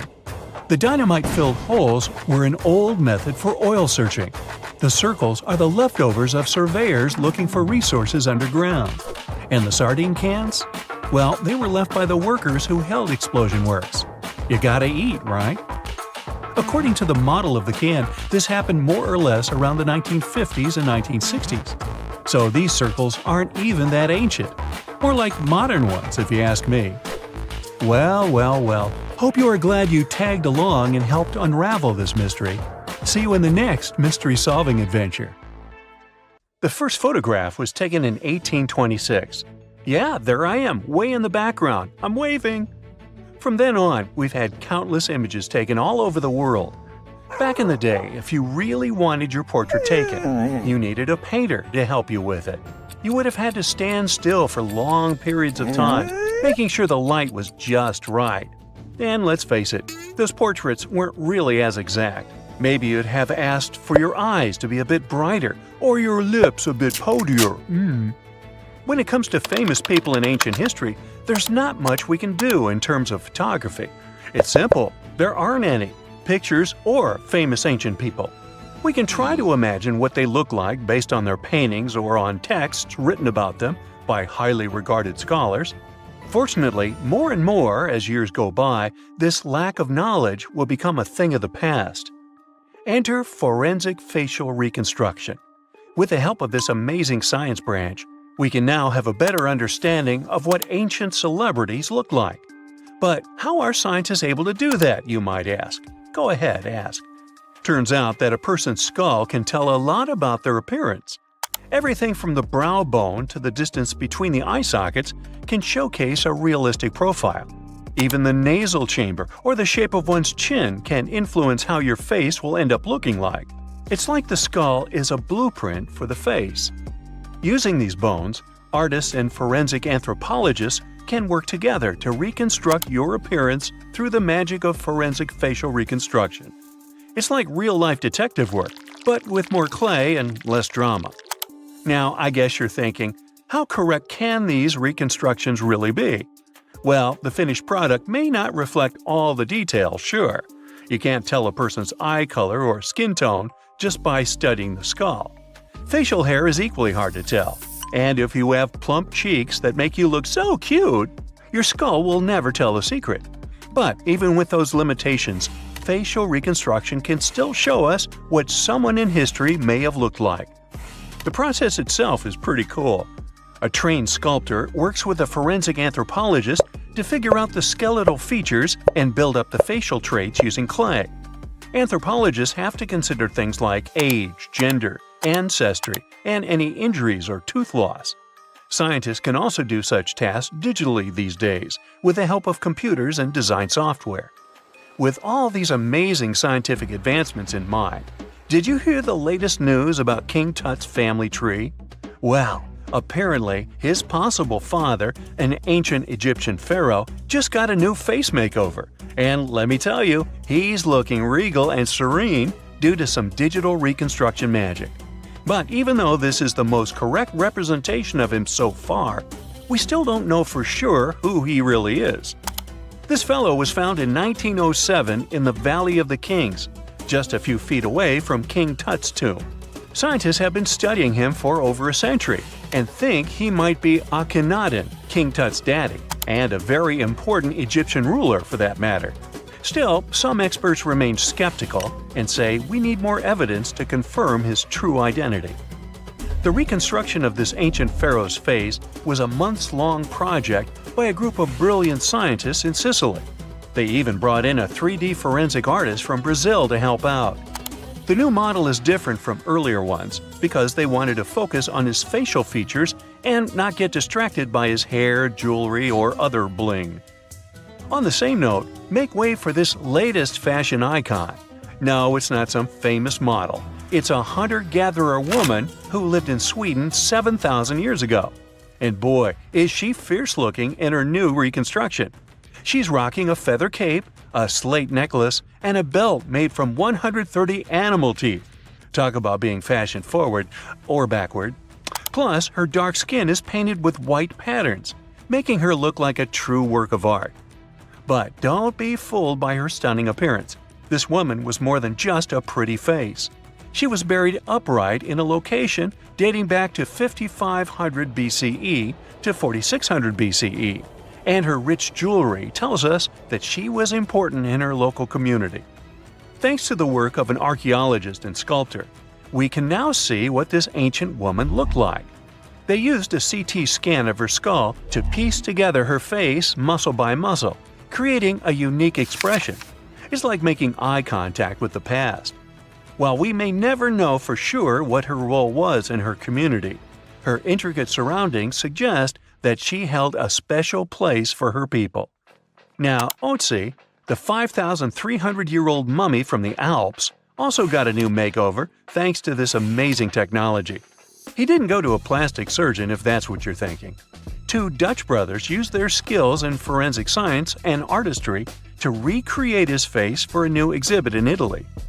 Otzi was found in 1991 by hikers who stumbled across his mummified and frozen remains in the mountains near the Italian-Austrian border. He's been around longer than Stonehenge or the Pyramids of Giza. And now, thanks to the two skillful brothers, we finally know what he looked like. They used 3D images of his skull to recreate his face. A photographer also documented the whole process for half a year. Earlier research shows he passed away from a wound caused by an arrow. He was left in a protected area high up in a cold glacier region, so his body was preserved in the snow. He is now safely kept in a refrigerated cell at the museum, which mimics the wet, cold glacial conditions that kept him preserved. They even have a unique cooling system that makes it possible for the mummy to be displayed. Otzi's last birthday was his 46th, which was a pretty ripe old age for his time. He was about 5 feet 3 inches tall and weighed around 110 pounds, so he was on the smaller side. But hey, size doesn't matter when you've been around for over 5,000 years. King Henry VII got a digital makeover as well, and boy does he look good. A graphic artist used a mask of Henry VII's dating from 1509 to create an impressive and realistic reconstruction. Why a mask, you might wonder? Well, before photography, people used wax masks to preserve someone's likeness more accurately than paintings or illustrations. And let me tell you, the restoration of this Henry was a game changer. Henry VII was the King of England from 1485 to 1509. A depiction of him, which can be found at Westminster Abbey, was already lifelike, but the new digital reconstruction takes it a step further. It took the team behind it about 2 months to complete, using a combination of software, custom algorithms, and really tedious image adjustments that were done manually. The project started with a high-resolution image of the mask, which was then used to create a 3D model of the subject's face. From there, the lighting was designed. Lastly, facial markings and hair were added. But what's even more fun is that a beard was added to Henry VII's face too, since men during that era were commonly bearded, wore a beard. We'll never know for sure if he was bearded or not, but it's a hilarious touch that adds to the character of the reconstruction. The same team has also created facial reconstructions of other historical figures, like Mary Queen of Scots or Oliver Cromwell. These masks are like secret passages to another time, if you think about it. It's amazing how technology can take us back thousands of years to see faces we've only imagined. And who knows, maybe in a few hundred years, someone will recreate our faces from a selfie we took. Big news! Santa is real, and he looks like this. I know it's not exactly how we pictured the jolly old guy, but a recently discovered tomb might just be the proof we've been waiting for to show that St. Nicholas was real and Turkish. Turns out, he wasn't a North Pole native, but a kind-hearted bishop from the 4th century, famous for giving gifts to everyone. The legend says he was a wealthy man born in the ancient city of Patara, modern-day Turkey, who traveled to the countryside to help the poor and the sick. For centuries, though, people couldn't be sure he actually existed. Some historical sources say he was buried in Myra, which is now called Demre, Turkey. Since the 80s, archaeologists have been digging around this area, trying to prove it. And now, their Christmas miracle has finally come true. After digging 6 feet deep in an annex of St. Nicholas's church, they uncovered a mysterious limestone tomb, about 2 meters long. While they're pretty sure this is St. Nick's final resting place, they're still searching for an inscription to confirm its exact age. Now, if we're talking about the fictional Santa Claus, legend says his home is in Lapland, Finland. Back in 2018, archaeologists made an interesting discovery that could finally prove that Santa was real. They were digging at a site called Tiny Aro when they stumbled upon about 200 burial pits. But when they looked inside, there was definitely no sign of Santa.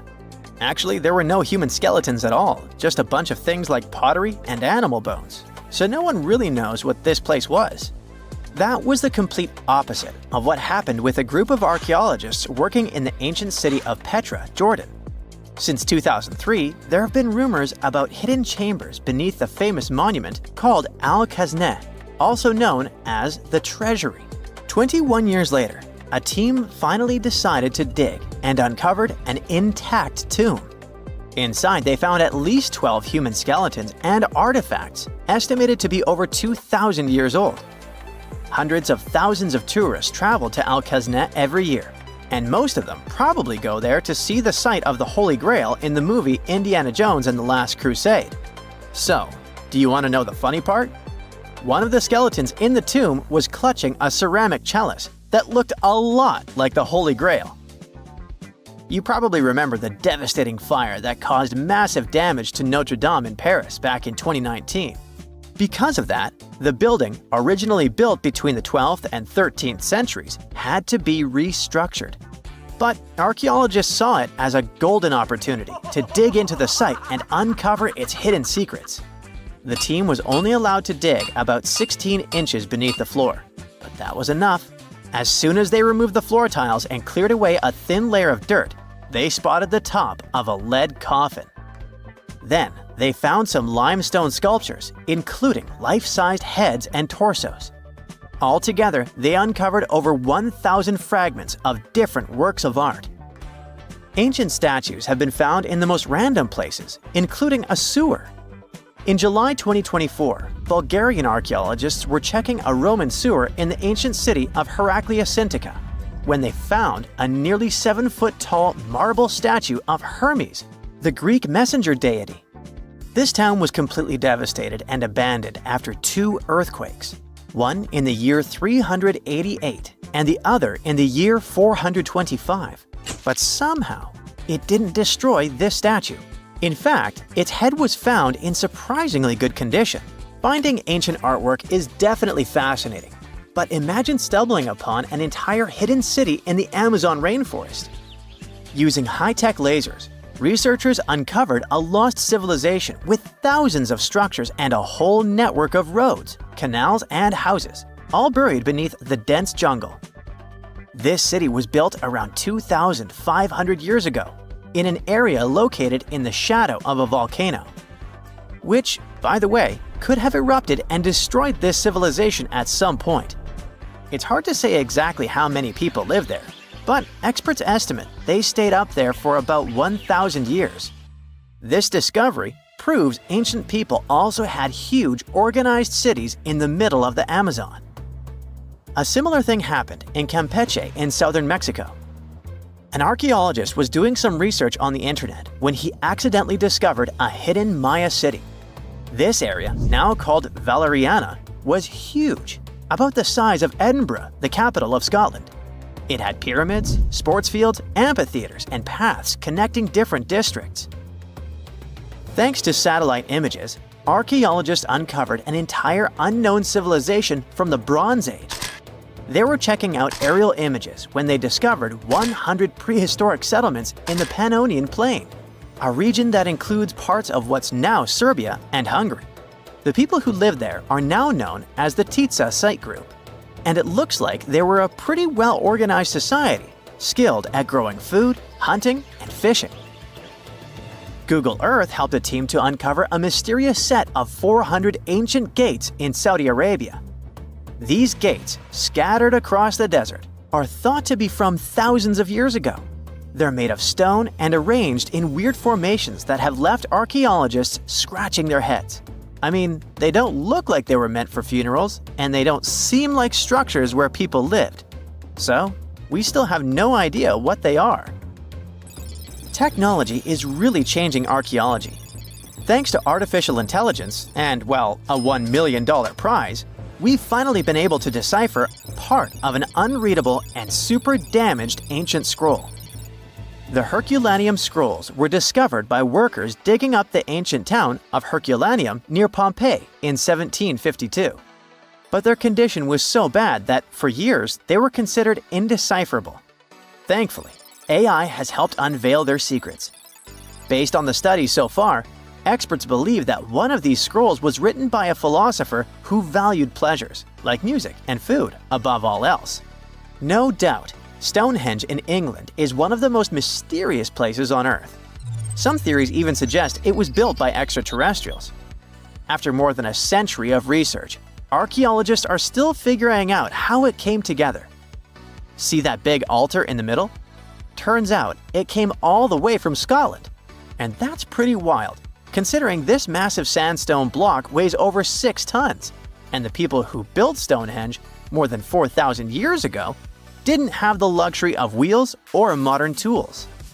We can find some pretty amazing stuff in the oceans too. In 2013, a mysterious shipwreck was found about 20 feet underwater off the coast of Kenya. At the time, no one knew where it came from, but now, researchers are pretty sure this could be a ship from Vasco da Gama's fleet. You know, the famous Portuguese navigator, best known for being the first to sail from Europe to India by rounding Africa's Cape of Good Hope. If it's confirmed, this shipwreck could be one of the earliest European shipwrecks in the Indian Ocean. Ancient treasures can take many forms, including a bottle. Recently, archaeologists in Norway uncovered a 150-year-old message in a bottle during an excavation of a Viking burial mound.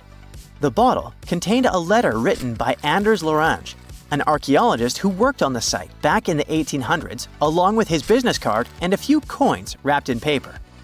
The letter gave some details about the excavation, though it seems Lorange got a few things wrong, like the exact number of Viking shields discovered.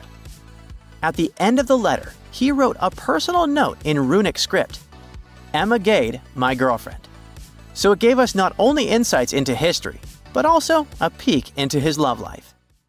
In 1850, French scientist Auguste Mariette went to Egypt looking for manuscripts, but accidentally found a head of a sphinx sticking out of the dunes.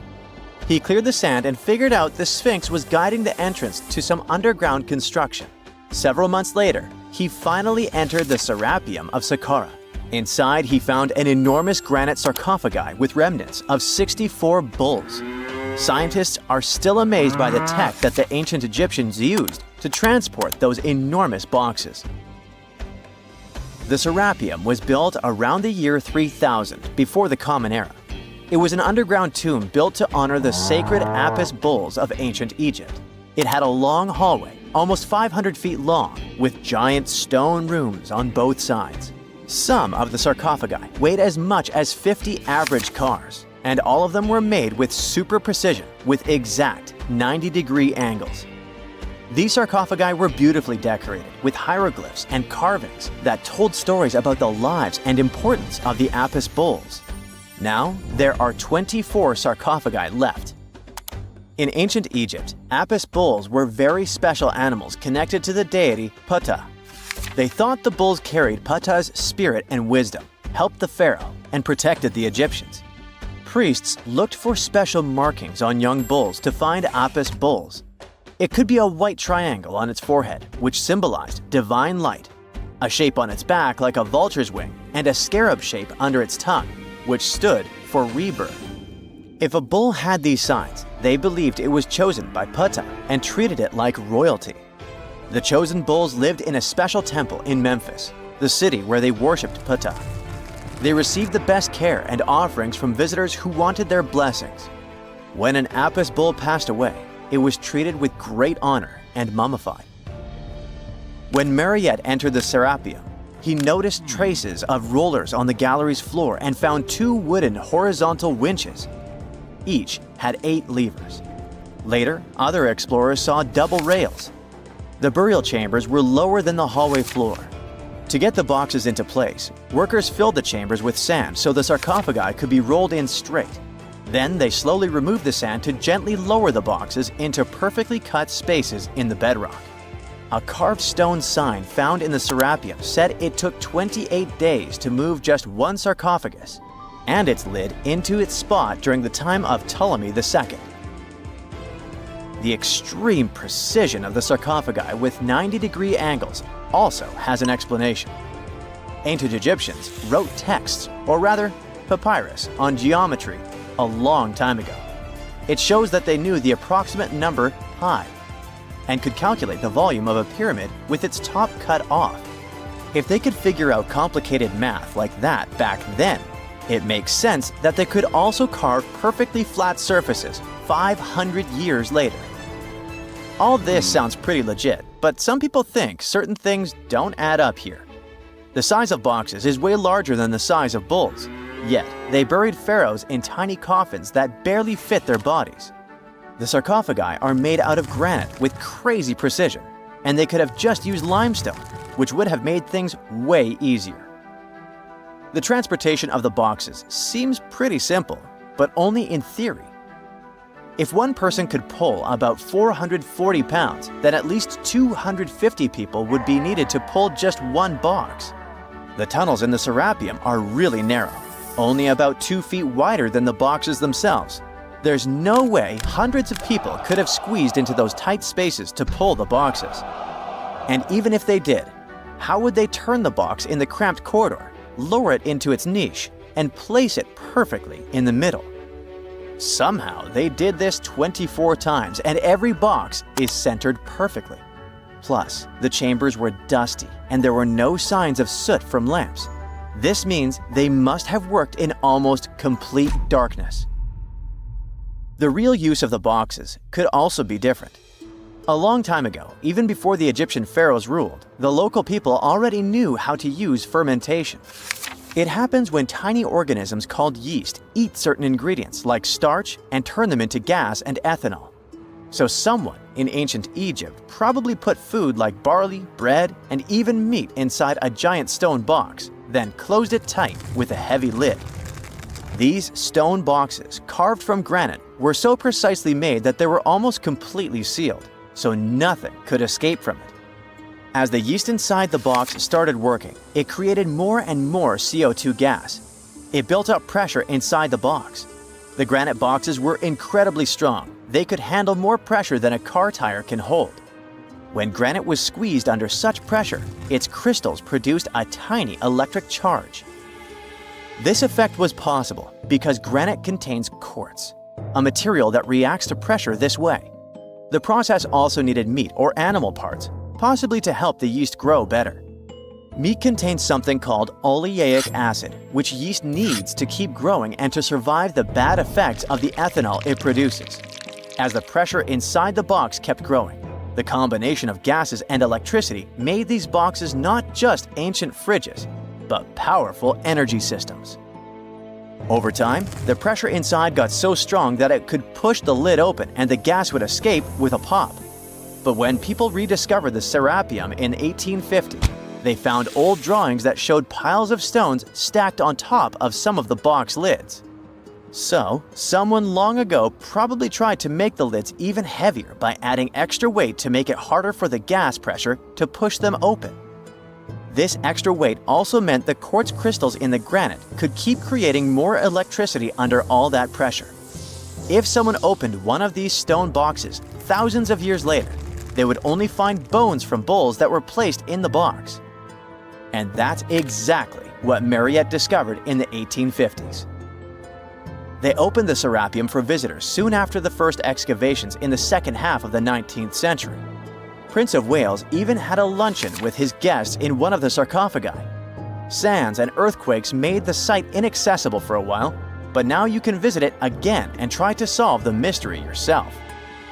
With new tech, we could have answers to many other historical mysteries soon. A team of scientists at Chicago's Field Museum of Natural History recently used a special CT scanner to learn more about ancient Egyptian mummies without unwrapping them. They gently rolled 26 mummies on custom carts out to the parking lot, where the scanner was waiting.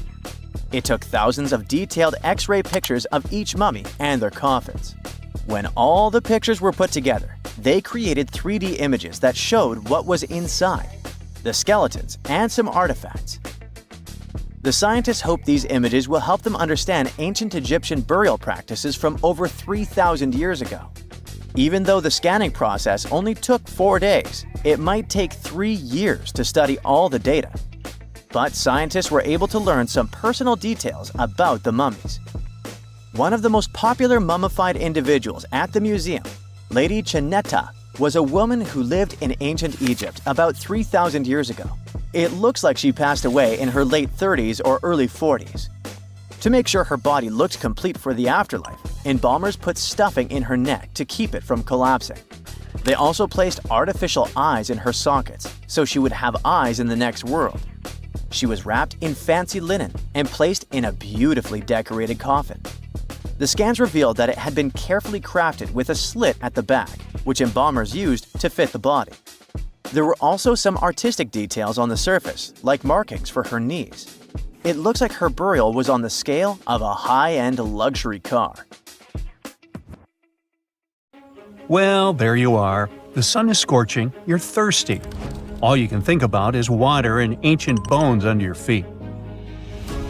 You're wandering through the Sahara, the largest hot desert on Earth. Right now, you're crossing a stretch of sand called Whale Valley.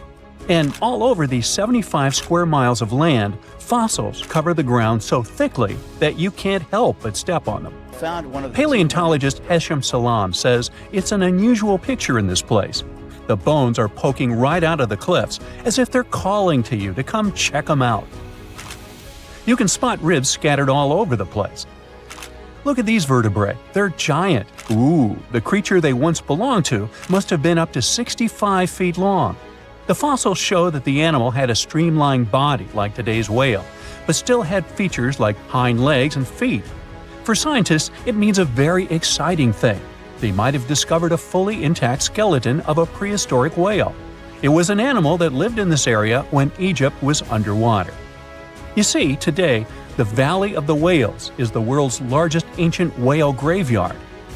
You're likely wondering what marine animals are doing in a desert more than 100 miles away from the nearest coast. Well, millions of years ago, this desert was at the bottom of a massive ocean called the Tethys, which stretched from Europe to India. When sea levels dropped, the ocean left behind a seabed covered with fossils. And today, the fossils of some of the earliest known whales rest here, which gives researchers a peek into how today's massive ocean whales may have evolved. The fossils here are super detailed, even with some stomach contents still intact. Uh-oh. Scientists have also found fossils of ancient sharks, crocodiles, and turtles, helping to recreate what this marine world looked like millions of years ago.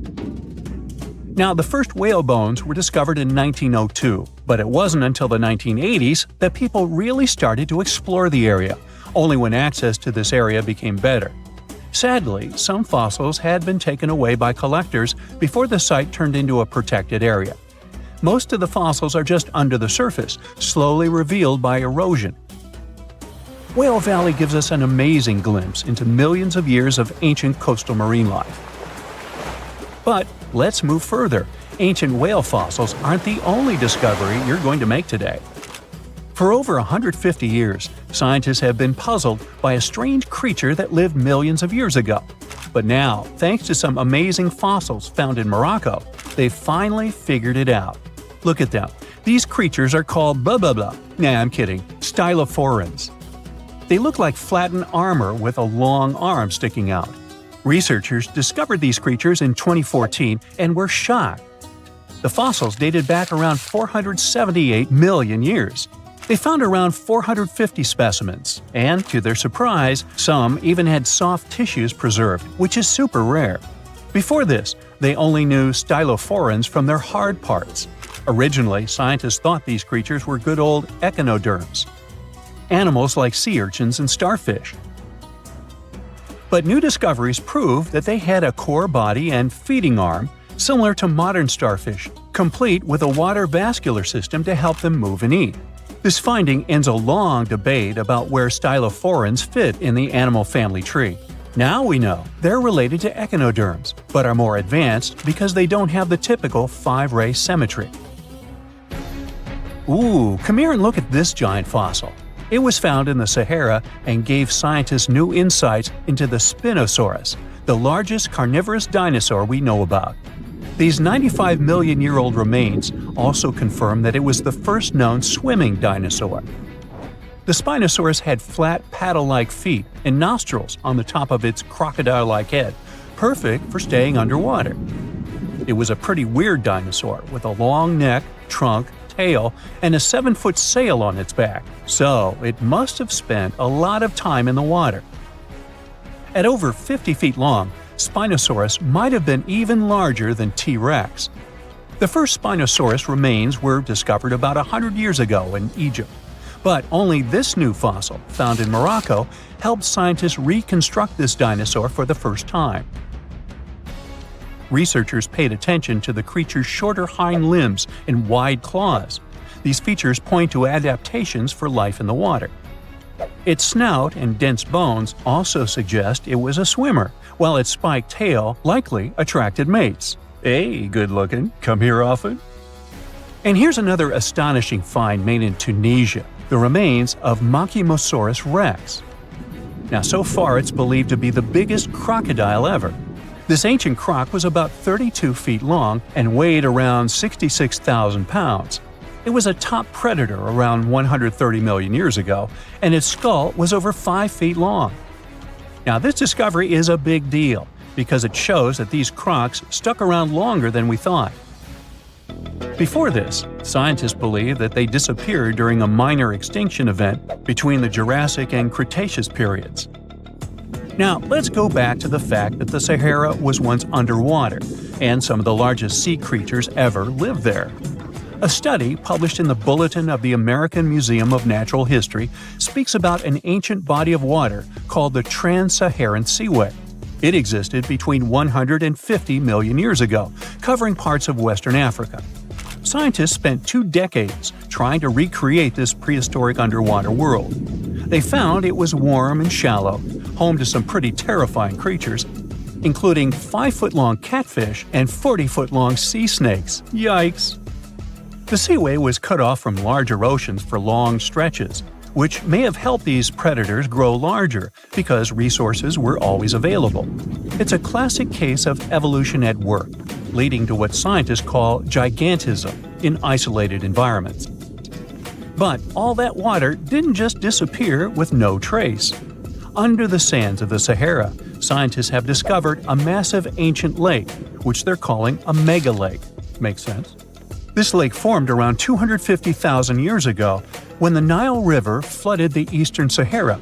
At its biggest, this lake covered over 42,000 square miles. It's about half as big as Kansas. They also found evidence of a smaller lake, 93 miles west of the Nile, at a slightly lower level and covering 18,600 square miles.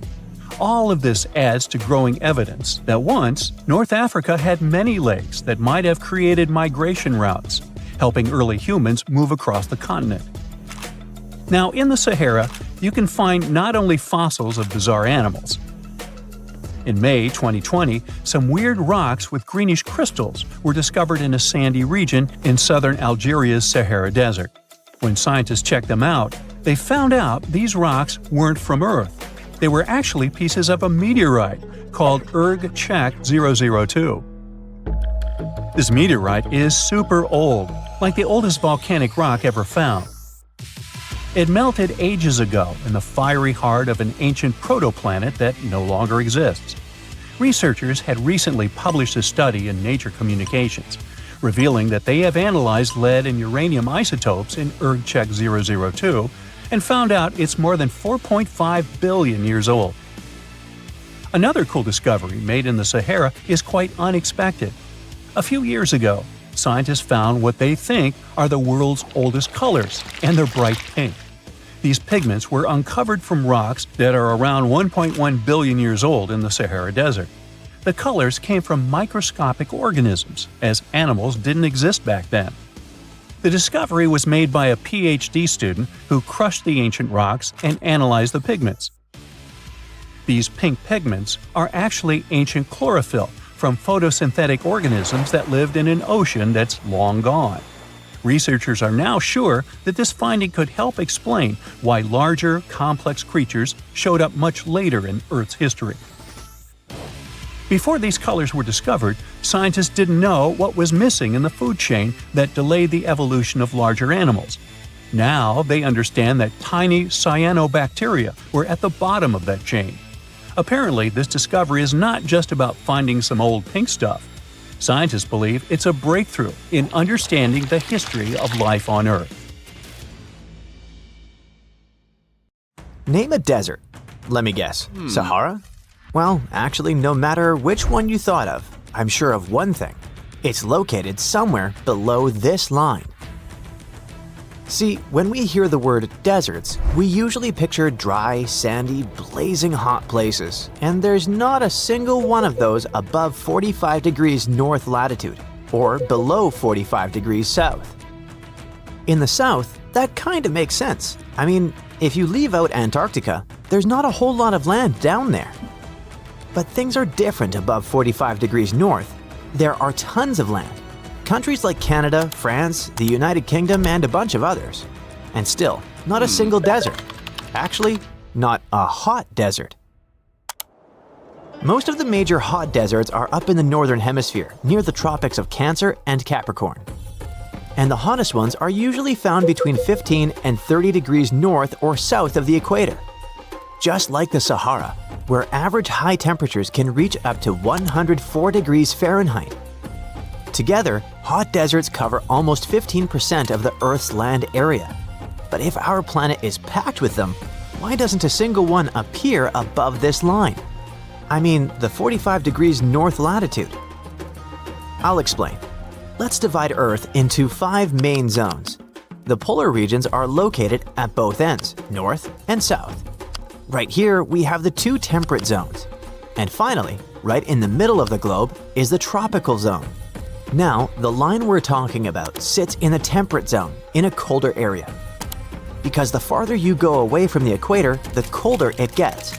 Actually, the average annual temperature drops about 1.2 degrees Fahrenheit for every degree of latitude you move north in the northern hemisphere.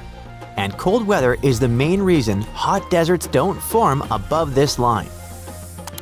It turns out that as you move farther north from the equator, the sun's rays hit the Earth at a more slanted angle.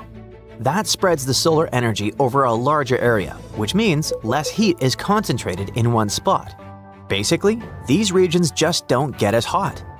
And it's one of the reasons why countries like Finland are much colder than Colombia, for example. Another reason temperatures are lower in this zone has to do with something called albedo. Basically, this term refers to the amount of sunlight that a surface reflects back. Let me give you an example. Every surface on Earth both reflects and absorbs sunlight, but in different amounts. Take snow, for example. It can reflect up to 90% of the sunlight that hits it and only absorbs about 10%. That's what gives snow a high albedo. And it's totally different with sand, which has a lower albedo. In places like the Kalahari Desert, down in southern Africa, it's about a 50-50 situation. Most of the year, roughly 50% of the sunlight gets reflected around there, and the other 50% is absorbed. The heat absorbed by the sand is part of why it gets so hot in dry places like deserts. I mean, hot deserts.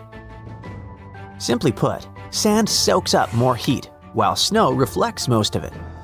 This is one of the reasons why snowy areas stay much cooler. So the closer you get to the polar zones, the easier it is for sunlight to be reflected instead of absorbed. And that helps explain why there aren't any hot deserts around those parts. Then, we also have atmospheric patterns. Let's just say that the air patterns change a lot once you go above that 45-degree line. That's because this region is controlled by a wind belt known as the Ferrel Cell.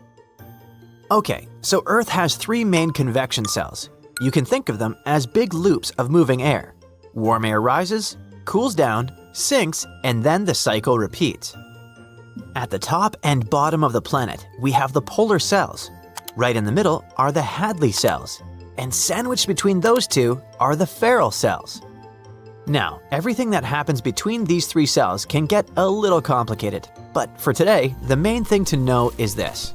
In those middle zones, the warm air that comes from the tropics meets the cold air from the polar regions. So, Ferrel cells play a big role in moving heat from the equator up toward the poles.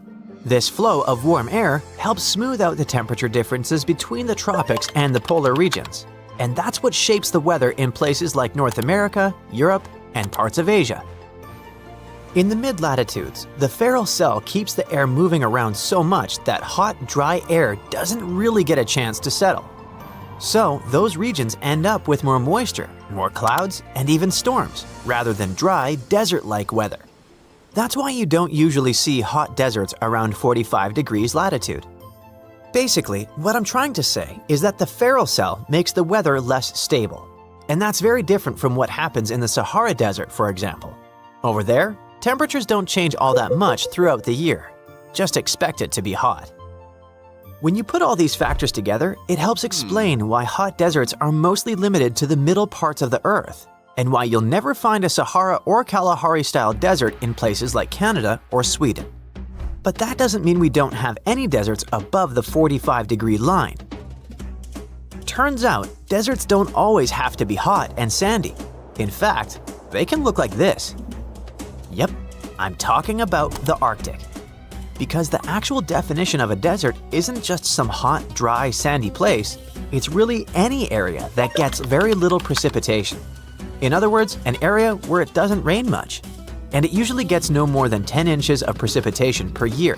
So no matter if the weather is hot or cold, deserts are really dry places with hardly any vegetation around.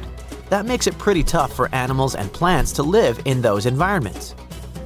If you think about it, that means the biggest desert on Earth is Antarctica. It covers about 5.5 million square miles, just endless ice flats as far as the eye can see. It's also the coldest desert on the planet, even colder than the Arctic, which is the other polar desert. Temperatures there can drop as low as minus 128.2 degrees Fahrenheit. If you look at the Earth, about 33% of its land is desert. Now, pay close attention to the ones located between 15 and 30 degrees latitude. These are called tropical deserts.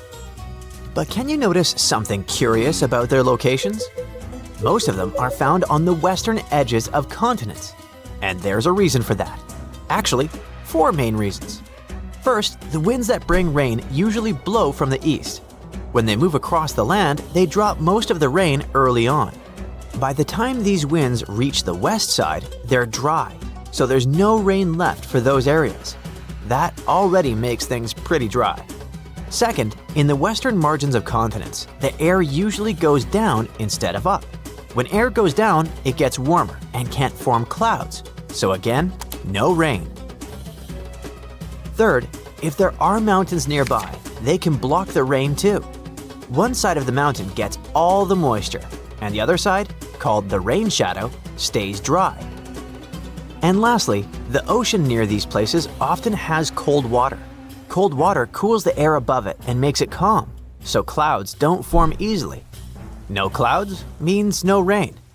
So when you put all of that together, it helps explain why those tropical deserts seem to prefer one side of the continent more than the other.